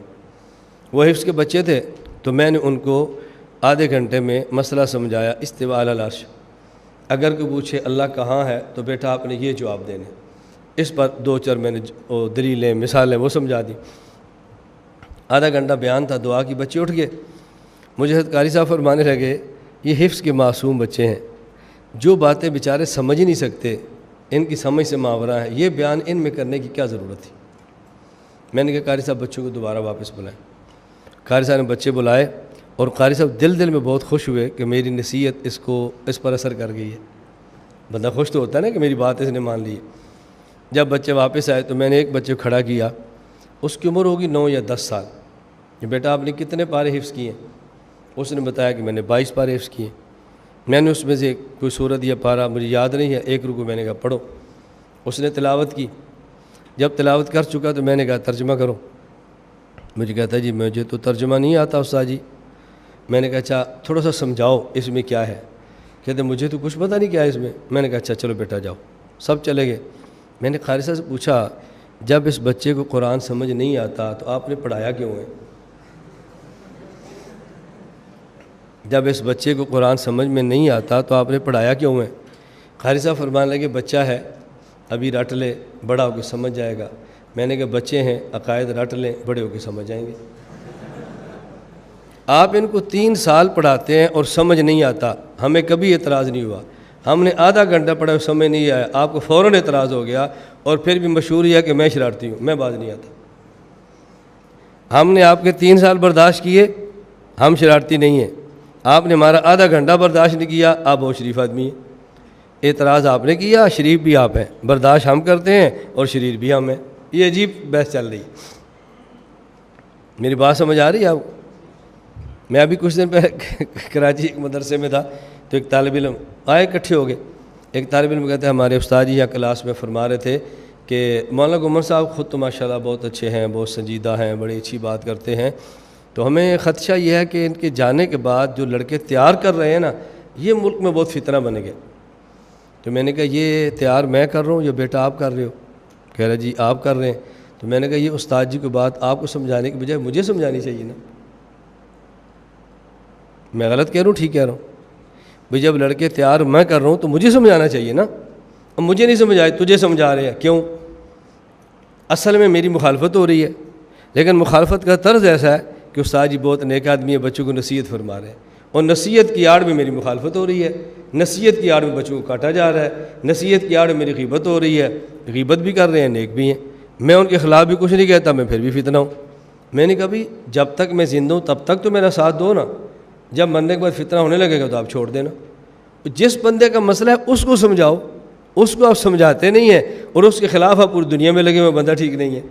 میں نے کہا یار مجھے سمجھاؤ، میں ٹھیک ہو گیا سارے شاگرد ہی ٹھیک ہو جائیں گے، اور میں خراب ہو گیا تو دو اور خراب ہو جائیں گے، تو مجھے سمجھاؤ نا یہ بات۔ یہ جو باتیں میں آپ کی خدمت میں درمیان میں پیش کرتا ہوں، یہ صرف اس لیے کہ آپ کا ذہن بنے آپ کا۔ اگر کسی بندے کے بارے میں آپ کو اشکال ہے، اس بندے کے بارے میں درسگاہ میں شاگردوں کو خراب مت کرنا، براہ راست اس بندے کو سمجھانے کی کوشش کرنا۔ اور اگر آپ میں غیرت نہیں ہے، جرت نہیں ہے اس بندے سے بات کرنے کی، تو بے شرم ہو کر طلبہ کو ذلیل مت کرو، غیبت کے جرم مت کرو۔ اتنی جرت نہیں ہوتی کسی بندے سے بات کریں، اور درسگاہ میں بیٹھ کے خسر آپ کرتے رہتے ہیں۔ یار کچھ غیرت کرو، کچھ انسان کے اندر اخلاقی جرت ہونی چاہیے۔ اتنا بھی نہیں کہ تم اس بندے کو سمجھا لو۔ بس اوقات ہم کس جگہ پہ جاتے ہیں، ہمارے ساتھ بیٹھتے ہیں، بیان سنتے ہیں، کھانا کھاتے ہیں، ملاقات کرتے ہیں، اور جب جاتے ہیں پھر لڑکوں کو لے کر بیٹھ جاتے ہیں۔ تو لڑکے تو ساتھ جی آپ ان سے بات کرتے ابھی تو ہو کر چلے گئے ہیں، اور نہیں ان سے کچھ فائدہ نہیں ہے۔ میں نے کہا اب ان سے کرنے کا فائدہ۔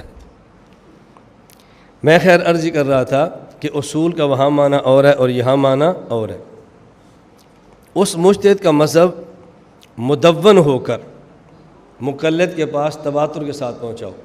مدون ہونے کا معنی اس مجتہد کا مذہب لکھا ہوا مقلد کے پاس پہنچے، تحریر شدہ مقلد کے پاس پہنچے۔ یہ مدون کی قید اگر آپ کو سمجھ آ گئی نا، اس سے ایک بہت بڑا سوال ختم ہو جائے گا۔ آگے آئیں گے سوال، لیکن ابھی ذہن میں رکھ لیں تو سوال پیدا ہی نہیں ہوں گے۔ کیوں؟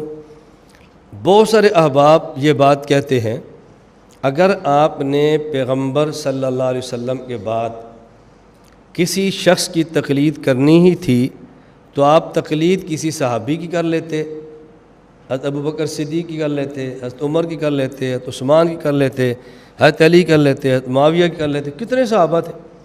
تقلید کرنی ہی تھی تو کسی صحابی کی کر لیتے، تقلید کی ہے تو بعد کے بندے کی ہے، صحابہ کی کرتے۔ اس کا جواب آ گیا، تقلید ایسے مجتہد کی کرتے ہیں جس مجتہد کا مذہب اصولاً فروعاً مدون ہوا ہو اور مقلد کے پاس پہنچا ہو۔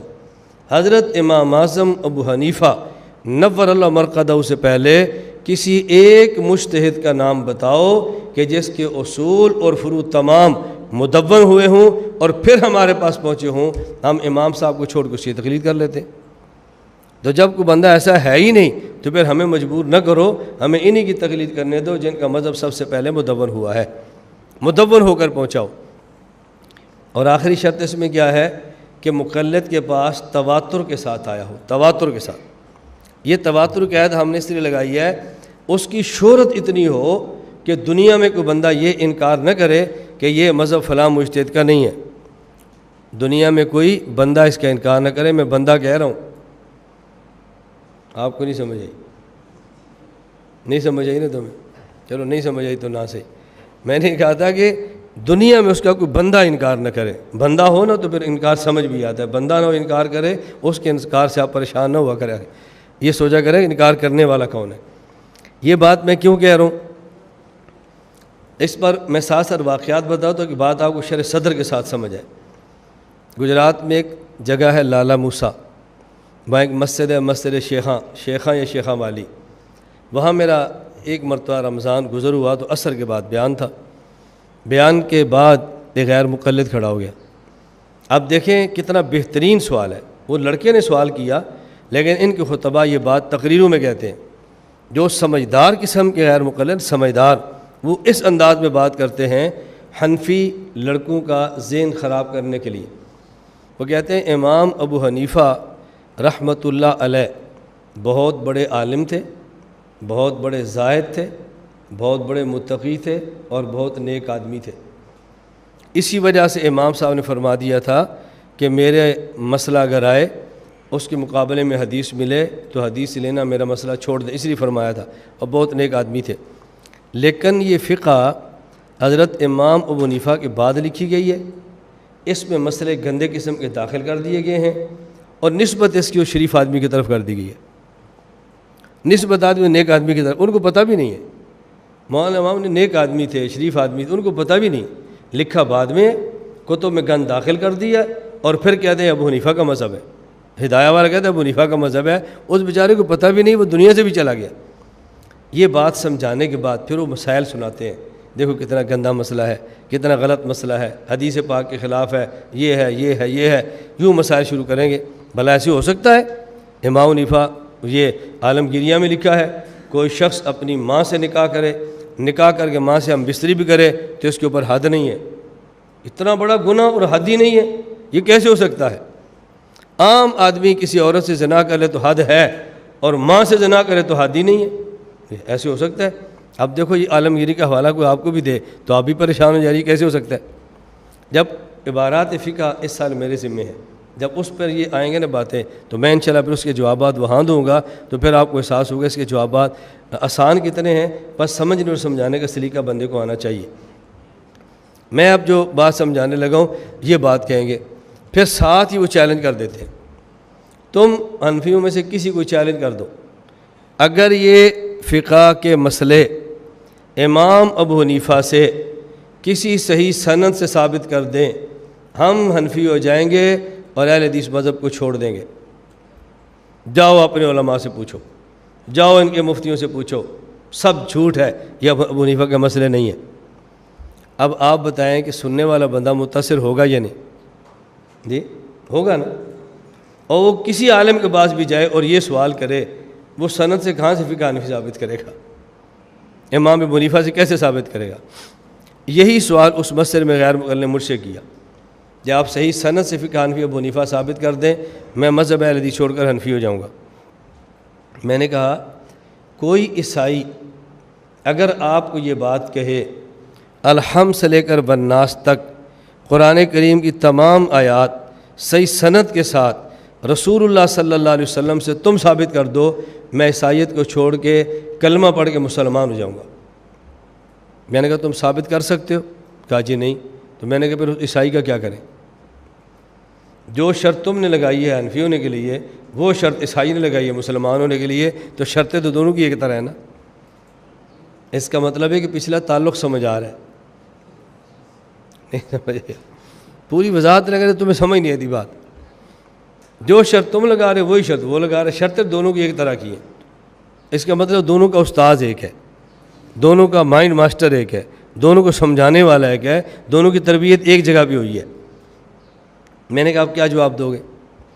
اب وہ جواب دینے لگا، کہتا ہے جی قرآن کریم رسول اکرم صلی اللہ علیہ وسلم سے تواتر کے نہ، قرآن کریم رسول اللہ صلی اللہ علیہ وسلم سے تواتر کے ساتھ ثابت ہے، اور جو بات تواتر کے ساتھ ثابت ہو اس پر سند کا مطالبہ نہیں کرتے۔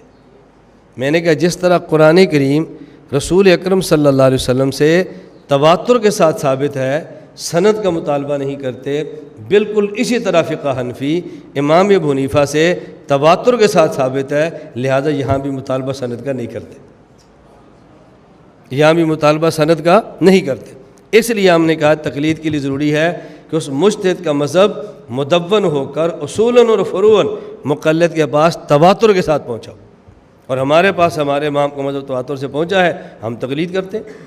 آپ کسی صحابی کا مذہب جو مدون ہو اصولاً فروعاً پھر تواتر سے امت کے پاس پہنچا ہو، ہمیں دکھا دو، ہم چھوڑ کے تقلید ادھر چلے جاتے ہیں۔ ہماری کوئی لڑائی ہے؟ صحابہ کرام رضی اللہ عنہم اجمعین ہمارے ایمان کا حصہ ہیں، بلکہ ہمارا ایمان ہے۔ بات تقلید کی ہو رہی ہے، جو اس مسئلے کو اچھی طرح سمجھنا چاہیے۔ تو میں نے تقلید کے معنی پر تھوڑی سی بات کی، آپ ذہن نشین فرما لیں۔ تو تقلید کو سمجھانے کے لیے نمبر 1 تقلید کا معنی، نمبر 2 تقلید کے دلائل، نمبر 3 تقلید پر اعتراضات اور ان کے جوابات، نمبر 4 تقلید نہ کرنے کے نقصانات۔ یہ 4 چیزیں ذہن میں رکھ لیں گے تو تقلید کے مسئلے کو سمجھانا بہت آسان ہوگا۔ آگے دیکھیں تقلید کے دلائل۔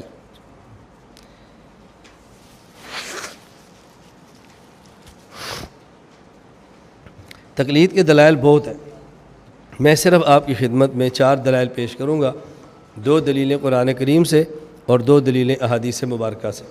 قرآن کریم سے تقلید پر سب سے پہلی دلیل سورۃ الفاتحہ، اہدنا الصراط المستقیم صراط الذین انعمت علیہم غیر المغضوب علیہم ولا الضالین۔ یہ سورۃ الفاتحہ کا نصف ہے۔ پوری سورۃ الفاتحہ الحمدللہ رب العالمین الرحمن الرحیم مالک یوم الدین ایاک نعبد و ایاک نستعین، یہ آدھی اہدنا الصراط المستقیم صراط الذین انعمت علیہم غیر المغضوب علیہم ولا الضالین، یہ آدھی سورۃ الفاتحہ میں توحید ہے اور آدھی سورۃ الفاتحہ میں تقلید ہے۔ آدھی سورۃ الفاتحہ میں توحید ہے اور آدھی سورۃ الفاتحہ میں تقلید ہے۔ اس کا معنی ہم موحد بھی ہیں مقلد بھی ہیں۔ پوری سورۃ الفاتحہ مانتے ہیں نا، تو موحد بھی ہیں اور مقلد بھی ہیں۔ جو موحد ہو اور مقلد نہ ہو وہ بھی سورۃ الفاتحہ کو نہیں مانتا، اور جو مقلد ہو اور موحد نہ ہو وہ بھی سورۃ الفاتحہ کو نہیں مانتا۔ یہ دو طبقے ہیں، ایک موحد ہونے کا دعویٰ کرتا ہے اور مقلد ہونے سے بھاگتا ہے، ایک مقلد ہونے کا دعویٰ کرتا ہے اور عملاً موحد ہونے سے بھاگتا ہے۔ عملاً یہ دفعہ دخل مقدر میں درمیان پہ ڈالتا ہوں، آپ سمجھ جائے کریں، زبان سے تو وہ نہیں کہتا، زبان سے توحید سیمینار بھی کرتے ہیں۔ آپ کا واسطہ پڑے گا دو قسم کے لوگوں سے۔ ایک قسم کا طبقہ یہ ہے کہ آپ کے دادا جان فوت ہو گئے، جی فوت ہو گئے، ان کے لیے کبھی آپ نے چاول پکا کے اصالِ ثواب کیا ہے؟ جی پکائے ہیں، کیا ہے۔ اور جو دیگ چاول کی پکائی ہے اس کے اوپر آپ نے سورۃ الفاتحہ بھی پڑھی تھی؟ کہا جی نہیں پڑھی تھی۔ تو پھر یہ تمہارے چاول اور چاولوں کا ثواب تمہارے دادا ابو تک نہیں پہنچا، کیوں؟ آپ نے فاتحہ جو نہیں پڑھی چاول پر۔ دوسرا طبقہ، آپ نے فجر کی نماز پڑھی ہے؟ جی پڑھی ہے۔ با جماعت پڑھی ہے، بے جماعت پڑھی ہے؟ اکیلے نہیں، با جماعت پڑھی ہے۔ امام کو مجھے فاتحہ پڑھی تھی؟ نہیں پڑھی تھی۔ تو پھر تمہاری نماز اللہ کے یہاں قبول نہیں ہوتی۔ ایک کہہ رہا ہے چاول کی دیگ پر فاتحہ نہ پڑھیں تو چاول قبول نہیں ہوتے، اور ایک کہہ رہا ہے امام کو فاتحہ نہ پڑھیں تو پھر نماز قبول نہیں ہوتی۔ ایک فاتحہ علی الطعام والا ہے، ایک فاتحہ خلف الامام والا ہے، لڑ رہے ہیں، ایک فاتحہ علی الطعام والا اور ایک فاتحہ خلف الامام والا۔ یہ جو فاتحہ علی الطعام والا ہے یہ توحید سے ڈرتا ہے، اور فاتحہ خلف الامام والا یہ تقلید سے ڈرتا ہے۔ آدھی فاتحہ کو وہ چھوڑ دیتا ہے، آدھی فاتحہ کو وہ چھوڑ دیتا ہے۔ فاتحہ پڑھنے پر دونوں لڑتے ہیں، عملاً آدھی فاتحہ وہ چھوڑتا ہے، آدھی فاتحہ وہ چھوڑتا ہے۔ اور ہم دیوبند والے نہ فاتحہ علی الطعام پہ لڑتے ہیں نہ فاتحہ خلف الامام پہ لڑتے ہیں، اور پوری فاتحہ مان لیتے ہیں، توحید بھی مانتے ہیں، تقلید بھی مانتے ہیں۔ اب آپ بتاؤ، جو کچھ مانے اور کچھ نہ مانے، جو کچھ مانے اور کچھ نہ مانے یہ لڑا رہا ہے، اور جو سب کچھ مانے یہ لڑا نہیں رہا، یہ جوڑ رہا ہے۔ کچھ مانے اور کچھ نہ مانے یہ توڑ والا ہے، اور سب کچھ مانے تو یہ جوڑ والا ہے۔ تو ہم دیوبند والے جوڑ والے ہیں، توڑ والے نہیں ہیں۔ توڑ والا وہ ہے جو فاتحہ علی الطعام پہ لڑتا ہے، توڑ والا وہ ہے جو فاتحہ خلف الامام پہ لڑتا ہے، اور آدھی مانتا ہے آدھی نہیں مانتا۔ ہم فاتحہ علی الطعام پہ بھی نہیں لڑتے، فاتحہ خلف الامام پہ بھی نہیں لڑتے، اور پوری فاتحہ مانتے ہیں، موحد بھی ہیں مقلد بھی ہیں۔ اس لیے دیوبند یہ توڑ والے نہیں ہیں، دیوبند جوڑ والے۔ اور ہم کہتے ہیں پاکستان کی ایجنسیوں کو، خفیہ اداروں کو، کہ جو ملک میں امت کو توڑتے ہیں ان کو پکڑو، لیکن یہ دیکھو کہ توڑ والا ہے کون، یہ دیکھو کہ جوڑ والا ہے کون۔ قرآن کریم کی سب سے پہلی سورۃ الفاتحہ ہے، وہ اسی سے امت کو توڑ رہے ہیں، آپ ان کو کہہ رہے ہو کہ بہت اچھے ہیں، اور ہم اسی فاتحہ سے امت کو جوڑ رہے ہیں، اور ہمارے مشورے کے دیوبند والے توڑتے ہیں۔ تو دیوبند توڑ والے نہیں ہیں، دیوبند یا جوڑ والے۔ یہ سمجھانا سیکھو کہ ہم کیسے جوڑ والے ہیں، سمجھانا تو سیکھو نا۔ ہم سمجھاتے نہیں ہیں اور پھر دیوبندی نسبت سے دوڑنا شروع کر دیتے۔ میں اکثر ابھی یہ ان حالات ہیں نا، ان حالات میں آپ کے علم میں کتنے بڑے بڑے نام ہیں، آپ مجھ سے زیادہ جانتے ہیں۔ بھئی میں خود کو دیوبندی نہیں کہتا، ہم دیوبند کی نسبت نہیں کرتے، دیوبند کی نسبت سے فرقہ واریت کی بو آ رہی ہے، یہ ہم نہیں کر سکتے۔ مجھے آپ ایک بات سمجھاؤ، ہمارا تعلیمی بورڈ وفاق المدارس العربیہ پاکستان ہے، میرا مدرسہ وفاق المدارس کے ساتھ ملحق ہے، اور الحاق کے لیے جو ہمیں فارم دیا گیا ہے اس فارم پر پہلی شک یہ ہے کہ آپ کا مسلکاً دیوبندی ہونا شرط ہے۔ اگر میں دیوبندی نہ لکھوں تو میرا الحاق وفاق قبول نہیں کرتا۔ میرے مدرسے میں ایجنسی آ جائے کوئی بھی، وہ مجھ سے پوچھے کہ آپ کا مذہب کیا ہے، میں کہتا ہوں مسلمان، وہ کہتا ہے نہیں مولانا صاحب صحیح بات بتاؤ. نہیں میں سیدھا سادہ نہیں, تم سیدھی بات بتاؤ. میں کہتا ہوں دیوبندی. ہاں اب بات ٹھیک ہی ہے نا. میں اگر دیوبندی نہ لکھوں وفاق قبول نہیں کرتا, دیوبندی نہ لکھوں ایجنسیاں میرا مدرسہ رجسٹر نہیں کرتی, تو میں دیوبندی لکھنے پر مجبور ہوں نا. بتاؤ, بولو نا. وفاق میں نے بنایا, مشائخ نے بنایا, میں شورا عملہ میں بھی نہیں ہوں, بزرگوں نے بنایا. ملک کی ایجنسیاں میں نے بنائی ہیں. پھر تو مجھے دیوبندی لکھنے پر مجبور وفاق بھی کرتا ہے, ایجنسیاں بھی کرتی ہیں. اور جب ہم اسٹیج پہ آتے ہیں وہ ایجنسیاں بھی کہتی ہیں یہ دیوبند بریلوی کی تفریق چھوڑو, پھر مشائخ بھی کہتے ہیں یہ تفریق چھوڑو, سیدھے سادے مسلمان بنو. بھائی جب سیدھا مسلمان بنانا ہے تو شرط دیوبند ہونے کی ختم کرو, ایجنسیاں دیوبندی شرط ختم کریں, ہمیں سیدھا سادہ مسلمان بنا لو. میری گزارش سمجھ آ رہی؟ ہماری طبیعت اور ہمارا مزاج, ہم 2 نمبر بات نہیں کرتے. ہم خود کو دیوبندی لکھتے بھی ہیں, خود کو دیوبندی کہتے بھی ہیں. خود کو دیوبندی لکھتے بھی ہیں, خود کو دیوبندی نہ مجبور ہو کر لکھتے ہیں نہ مجبور ہو کر کہتے ہیں, نہ لکھ کر شرمندہ ہیں نہ کہہ کر شرمندہ ہیں. میں فخر سے کہتا ہوں کہ میں دیوبندی ہوں. ہمارا جو بگاڑنا ہے تم بگاڑ لو, لٹکا دو ہمیں کسی سولی پہ, کیا ہوگا؟ مرنا ہے, آج مریں یا کل مریں, کو ہمیشہ دنیا میں رہنا ہے. ذلت کی زندگی سے عزت کی موت بہتر ہے. منافقت کی گفتگو سے خدا کی قسم غیرت کی گفتگو بہتر ہے. ہم خود کو دیوبندی لکھتے ہیں, دیوبندی کہتے ہیں. یہ ہم سے نہیں ہوتا. میں اس لیے بار بار کہتا ہوں ہمارے ملک کے وفاق کتنے ہیں؟ 5 میں نے بنائے ہیں. بولو تو 5 وفاق ختم کرو نا, ایک وفاق المسلمین بناؤ, بات ختم ہوگی. 5 وفاق بھی آپ بناتے ہو اور پھر یہ درس بھی دیتے ہو خود کو دیوبندی نہ کہو. یار یہ ہم سے نہیں ہوتا. ہماری بات بڑی سیدھی سادی ہے. ہم نہ مخالفت کرتے ہیں نہ ٹکراتے ہیں, نہ مخالفت کا بازار گرم کرتے ہیں, لیکن جو لکھتے ہیں وہ کہتے ہیں, جو کہتے ہیں وہ لکھتے ہیں. ہم صدیق اکبر کو حضور کا خلیفہ اول بلا فصل مانتے ہیں اور اس کے مطابق اپنی زندگی چلاتے ہیں. صدیق وہی ہوتا ہے جو کہتا ہے وہی کرتا ہے, جو کرتا ہے وہی کہتا ہے. یہی مزاج صدیقی ہے. ہم آج تک تو نہیں بدلے, اللہ کو منظور ہوا تو انشاءاللہ آئندہ بھی نہیں بدلیں گے انشاءاللہ. کیا ایسے بزدل بن کے جینے سے بہتر ہے بندہ غیرت سے جیے اور مر جائے. کتنی دن دنیا میں زندہ رہنا ہے؟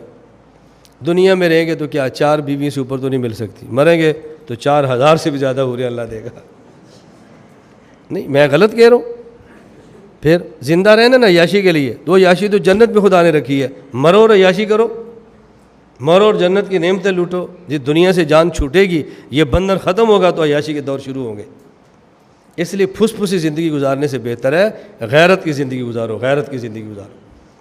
اللہ تعالیٰ غیرت زندگی گزارے نا, پھر اللہ مدد اسی طرح کرتا ہے. پھس پھسی دعوت پر پھس پھسی مدد آتی ہے, اور غیرت کی دعوت پر غیرت والی مدد آتی ہے.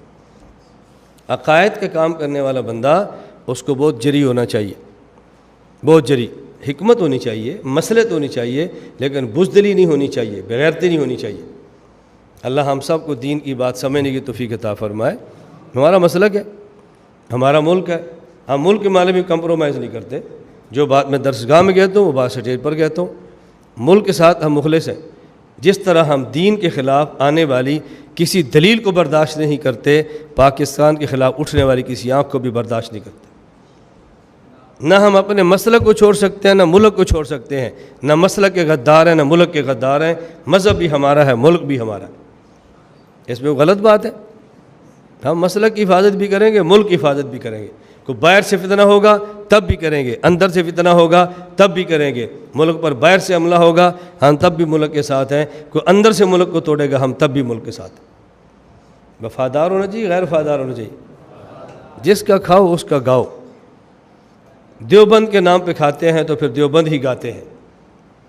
میں غلط بات کہہ رہا ہوں. مجھے ایک ساتھی نے کہا جی فلاں بہت بڑے آدمی ہیں, وہ کہہ رہے نہیں بھائی یہ امت کو جوڑنا ہے. میں نے کہا جوڑنا ہے تو پھر ایک جلسے پر شیعہ بریلوی سارے بلا لو. سمجھ آئی بھائی جوڑنا ہے پھر جوڑ دو. طالب علم دیوبندی, معاون دیوبندی, محتمم دیوبندی, مدرس دیوبندی. نہ بھی نہیں, ہم دیوبند خود کو نہیں کہتے. تھوڑی سی ترتیب بدلو, تھوڑی سی. خیر میں عرض کر رہا تھا نہ ہم فاتحہ لطام والے ہیں نہ فاتحہ خلف الامام والے ہیں۔ آدھی فاتحہ میں تقلید اور آدھی فاتحہ میں توحید۔ اہدنا الصراط المستقیم صراط الذین انعمت علیہم، یا اللہ ہم کو صراط مستقیم پر چلا دے۔ یہ آپ طلبہ سمجھتے ہیں، میں اس پر اب نہیں چل رہا، یہ اصال المطلوب یا ارات الطریق ہے، اصال المطلوب، اللہ ہمیں صراط مستقیم پر چلا دے۔ صراط مستقیم کیا ہے؟ صراط القرآن نہ، صراط الحدیث نہ، کیا ہے صراط مستقیم؟ فرمایا صراط الذین انعمت علیہم، ان کے راستے پر چلا دے جن پر آپ نے انعام فرمایا ہے۔ یہی تقلید ہے، یہی تقلید ہے۔ جن پر انعام فرمایا وہ کون ہے؟ النبیین، نبیوں کا راستہ، نبی تو ہے کوئی نہیں۔ الصدیقین، جب نبی نہیں تو صحابہ کا راستہ، اب صحابہ بھی کوئی نہیں۔ والشہداء، پھر شہیدوں کا راستہ، اور آخر میں والصالحین، اولیاء کا راستہ۔ اولیاء کے پیچھے چلو، اولیاء کی بات مانو، اولیاء کے پیچھے چلو، اولیاء کی بات مانو، یہی صراط مستقیم ہے۔ جس راہ پہ ولی چلے صراط مستقیم، جہاں جا کے رکے گا وہی جنت الفردوس۔ جنت میں جانا ہے تو راستہ بتایا، یا ایھا النفس المطمئنہ ارجعی الی ربک راضیہ فادخلی فی عبادی وادخلی جنتی۔ پہلے فادخلی فی عبادی ہے، بعد میں وادخلی جنتی ہے۔ صراط الذین انعمت علیہم یہ پہلے ہے اور پھر دخول جنت بعد میں ہے۔ تو یہ تقلید کے بغیر کیسے ممکن ہے؟ آدھی صورت میں اللہ رب العزت نے تو ہی تقلید کا مسئلہ بیان فرمایا ہے۔ میں صورت میں بڑی مختصر گفتگو کر رہا ہوں، ورنہ کراچی والے بیٹھے، میرا تو ابھی کراچی 5واں درس چل رہا ہے اور اسی پہ چل رہے اہدنا الصراط المستقیم پہ۔ ہمارے 5 درس ہو گئے ہیں، 1 گھنٹے کا بیان ہوتا ہے اور صراط مستقیم ہی ہم سے نہیں حل ہو رہا، اسی پہ میرے درس ہو رہے ہیں۔ گجرانوالہ دورہ تفسیر میں نے کیا تھا درجہ خامسہ والے سال، اور وہاں ایک مسجد ہے لانگریہ والی گلی میں۔ رمضان میں مجھے وہاں کے درس قرآن مل گیا کہ درس قرآن دینا ہے۔ آپ کو شاید اب میری بات پر یقین نہ آئے، یہ درجہ خامسہ والے سال کی بات ہے۔ پورا مہینہ رمضان المبارک میں ایک مسجد میں درس قرآن میں نے صرف سورۃ الفاتحہ بھی دیا تھا، پورا مہینہ درجہ خامسہ والے سال۔ اب آپ بتاؤ، میں شاید بھی بولنا چاہوں تو اب کتنے دن مجھے چاہیے؟ یہ تو میں درجہ خامسہ کی بات کر رہا ہوں، آج سے 35 سال پرانی بات ہے۔ دوسری دلیل، چلیں دوسری مختصر ذہن پڑھ لیں ذرا۔ سورۃ النساء آیت نمبر 59، یا ایھا الذین آمنوا اطیعوا اللہ و اطیعوا الرسول و اولی الامر منکم، اے ایمان والو اللہ کی بات مانو، اللہ کے پیغمبر کی بات مانو اور اولی الامر کی بات مانو۔ اولی الامر سے مراد کیا ہیں؟